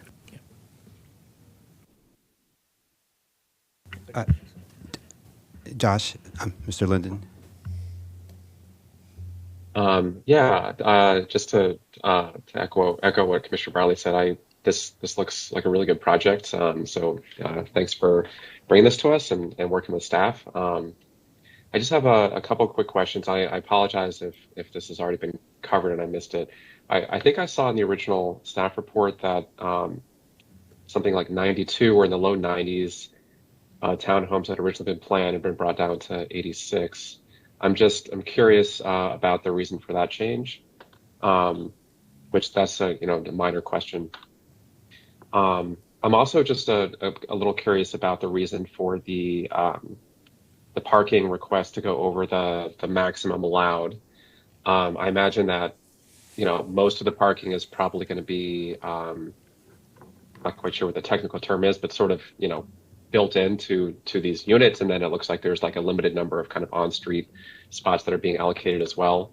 But I'm wondering what the thinking is behind going over the maximum allowed, and whether there's any considerations to reduce where possible, especially considering the area that this is in. So thank you. Mr. Chairman, you want us to answer? Yeah. Okay. The reduction in the units was a result of a number of staff requested changes for more open space, and as you were just looking at those 2 future road connections to the north and south, so that other properties, if and when they develop, can be interconnected. So and it ended up in a small reduction. The parking, the vast majority of the parking is internal to the units themselves, okay, that part and parcel of it. But we needed a certain amount of guest parking to accommodate other people as well. So when you're dealing with minimum and maximum parking in a townhouse project, it's a different phenomenon than if you're talking in a multifamily building where the parking is fungible. Here, each unit has its built-in parking, so you don't reduce that really. Andy, anything else that I missed there? No, I'm Andy Brown with Stanford Properties, co-developer of the project. I don't want to say that all of the reduction in unit count was based on staff's request. We did, after we got through the sketch plan, we did look more closely at unit types instead of just looking at boxes, and we changed some of the dimensions of the units, which along with the more open space did cause the reduction. But it was jointly a staff and developer decision. But we don't have a surfeit of guest parking spaces. I think we'd be concerned about reducing guest parking further than what we have. That tends to be, and Greg, you can address this in your communities, that tends to be pretty important to make sure that people aren't parking in other people's driveways or blocking access and things like that. Any other questions, Mr. Linden? No, nothing else on my end. Thank you so much thanks to staff for the presentation. Yeah, I wanted to say, thank you for bringing this to our attention. It's great to have some for sale housing in the area as well, and so that's great. I have a couple questions. One, just out of curiosity, what are the price points other than the MPDUs? What are you thinking the houses will cost? Yeah, hi, Chairman, members of the commission. Greg Ruff, Tri Point Homes. That's to be determined. This one is a ways out. I don't mean to be evasive, but it's hard this early. It's probably going to be a couple years before we're actually bringing these homes to market. So at this point, it would be premature for me to even to take a stab at it. So I can't really say, to be Okay. honest. So another question out of curiosity. I love you doing the townhouse, but out of curiosity, what would it have taken to repurpose this office building as residential? It seems like it's about the right depth, but what wasn't there for you to convert it this building? We asked the same question. We thought the depth would work better for a double-loaded corridor. I know you're an expert in multifamily, and we thought that this had the right attributes. We brought the Davis construction team out and went through the building floor by floor, and we found that the reworking of the systems, the addition of balconies, it wound up on a cost per foot basis being substantially more expensive than starting from scratch. And so we shelved it. But we did look very carefully at that at the beginning. We thought that if any building had the right attributes to do this, this was it. So that was a little discouraging for us. Okay, thank you. And I love the name of the company, the Missing Middle Development Company. That was pretty interesting name. So no other questions. But from the commissioners, do I have a motion for approval? Move to approve. Oh, go ahead. Go. Oh, no, I'm sorry. Move to approve preliminary plan number 1, 2023-0100, and site plan application number 8, 2023-0080. We do forest conservation separate. Oh, all right. I'll throw in the forest conservation plan too. F 2023-0220. Is there a second?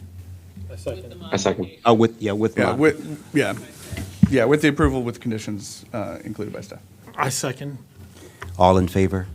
Aye. Aye. Aye. The ayes have it. Thank you so much. Look forward to it. Thank you. While I was waiting to come in here, I was listening partly to the presentation you had from your research department just before this. I didn't catch the whole thing, but I'm going to go back and listen to it. Okay. I found it just incredibly informative. Yeah. And the research department, those folks, they intrigue me all the time. Yeah, aren't they amazing? Yeah, thank you. We're going to take a 2-minute break. Thank you. Thank you.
Good afternoon. We're on our last item of the afternoon. Item number 10, Dreamy Skies Dog Ranch and Training. Conditional use CU 2024-01. The public hearing where staff is recommending approval to transmit comments to the hearing examiner. And Mark Beal from the staff will present this report. Thank you, Mark. Thank you, sir. Good afternoon. For the record, Mark Beal, zoning planner for Elk County Planning Area. Today it's my pleasure to bring to you the conditional use application for Dreamy Skies Dog Ranch and Training. The conditional use number, as you said, is CU 202401. The subject property is located at 26330 Monix Mill Road. The property and the surrounding areas are all zoned AR. It is surrounded by low residential density dwellings as well as agricultural use, and there are no conditional uses or special exceptions in the area. Subject property is outlined here in the red dashed line. It's three unrecorded parcels making up 4.42 acres. The property contains an existing house, a detached garage, and a barn. The applicant is going to utilize the existing house as a residence, so it will remain a residence. However, the basement will be used for some kenneling purposes. They'll be utilizing the existing detached garage as part of their training facility, and they will be installing a new 10-foot-high board-on-board fence for the dog run and training area for outdoors. And they're expanding the driveway entrance for fire department access and additional parking. Property is located in the 2006 Damascus Master Plan, and there are no recommendations for this property. The applicant is requesting 4 variances from the hearing examiner. Typically, the hearing examiner doesn't do the variances, they're through the Board of Appeals. However, when you have a conditional use, the applicant can request the Board of Appeals defer the variance hearings to the hearing examiner, and that's what they did in this case, and the Board of Appeals obliged and said, yes, the hearing examiner can hear these variance requests. So the 4 requests they're asking for, the doggy daycare or animal boarding and care, the principal structure has to be at least 75 feet from the side lot lines, and this is closer, it's 55.8, so therefore they need a variance of 19.2 feet. Accessory structures also must be 75 feet from the side lot line, and this is obviously closer, so they need a variance of 6.3 feet. And then the board-on-board fence is for the dog run, and dog runs must be at least 200 feet from any lot lines. This lot is exceptionally narrow, and you can't get a 200-foot setback anywhere on this property. So therefore, they're asking for a variance from that 200 feet. The fence is acting as part of the dog run as well as the actual noise attenuation because of the noise study, which I will get into in a little bit also. The 4th variance for this is any fence or wall that's over 6 feet 6 inches in height must meet accessory structure standards in the county. So what they're asking for is a variance from that 10-foot height of 3.5 feet to bring it down to the 6 foot 6 inch height, and therefore it's exempt from the setback requirements of an accessory structure. Excuse me. The subject property is subject to forest conservation, Chapter 22A, and staff confirmed the forest conservation exemption. As I mentioned, the applicant did a noise study, and the maximum dogs that will be out at any time is 6 dogs, and is actually one of the conditions that we recommend with our transmittal to the hearing examiner. And as I mentioned, they're installing the fence, and the fence is acting as part of the noise mitigation for the noise to help bring it down. And at no time during the day will the noise exceed 65 dBA, and at nighttime 55 dBA. So staff finds that this is consistent with the Damascus Master Plan, and it fits in with the character of the neighborhood, as well as it will not cause undue harm or adverse effects on the neighborhood. And this application meets the specific requirements and the general requirements of both the animal boarding and care as well as the conditional use. As of today, we've not received any community correspondence, and staff recommends transmittal of recommendations of approval of with conditions as well as the variance to the hearing examiner. Thank you for your time. Staff's here if you have any questions, as well as the applicant. Thank you. Would the applicant like to make a presentation? Thank you, Mr. Chairman. We'll be very brief. Sean Hughes from Miller and Canby, here for Ms. Craig, who's the applicant and operator of Dreamy Skies Dog Ranch. And I also have Mr. Michael Norton, who his firm has drafted the drawings for this project. So we appreciate the opportunity, and we also want to thank staff for their guidance as usual on this, and Mr. Beal for his efforts. We've reviewed his staff report in detail, and we think it's very thorough, accurate, and complete, and we are fully supportive of the conditions of approval that staff are proposing here. We are, I know you had a long day. Maybe I'll pause now and just welcome, well, we'd ask for your support, but we welcome any questions, and we're all here if there are some items you'd like to drill down some more on. So thank you. I have a comment. I'm very, very familiar with this area. As a matter of fact, I think I've seen the applicant walking her dogs on a Sunday morning. And so I'm an outdoorsman, and I frequent this area a lot. And exciting that she engages in this much-needed activity in a rural part of our county. Thank you, Mr. And I have a question. Have you been in contact with your neighbors to make sure that they're okay? Because you are basically seeking variance for everything that protects your neighbors. But and we haven't heard anything from them. I know it's very rural and there is no house next to you, but on the south, and it looks like that on the east, there are some properties that are closer to you. Have you been in contact with them? Let me answer a little bit, Ms. Chairman, Vice Chairman, and then I'll let Ms. Craig add to it. But yes, you're right. There's a farm to the north and some residentials to the right, one to the south and another farm. This property had been used prior to her purchasing it about 3 years ago for about 10 years for a dog rescue. I don't think they had conditional use approval, but it had about 3 times the number of dogs there. She also has knocked on a bunch of doors, and in our application, we do have several support letters. But I'll let Ms. Craig add a little bit more to that. And one last thing, I'm sorry, and the variances, you're right. 2 of the variances are for existing structures that have been there for many, many years. The 2 other ones you referenced, so they are specific to the use here we're asking for. Well, I have your defense is like a wall, Yes, so it's like a sound wall. Okay. exactly. Yes, ma'am. Sorry, don't know this stuff. So yes, thank you for your time today. I really appreciate it. I have support letters from my neighbors. I've spoken with everybody. I actually have a neighbor who's very excited to start boarding his dog with me across the street. So I have talked to just about everyone that I can come across walking on the road. That is how I've met most of my neighbors. And I have not had any opposition to what I've asked for here today. Most people have voiced support, as a matter of fact. Thank you. Mr. Norton wants to add a little bit, if that's okay. Okay.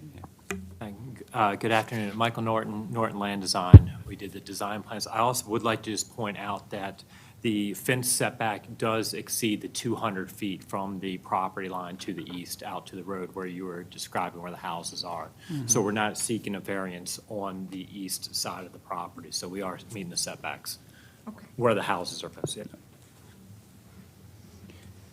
Commissioner Linden, do you have any comments, questions? No, nothing on my end. This looks great. If I lived closer, I would look forward to taking my dogs there. But unfortunately, it's a little too far. It's a little too far for the daily commute for me. But we'll just have to make do the way it is. But yeah, I support this. It looks great. Thank you, Commissioner Hedrick.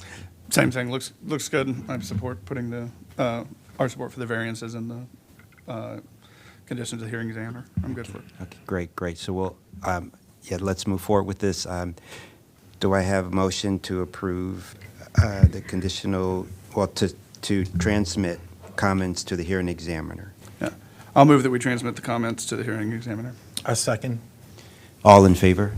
Aye. Aye. Aye. Aye. The ayes have it. Thank you so much. Appreciate it. Thank you. So we've completed our board meeting for today. Thank you.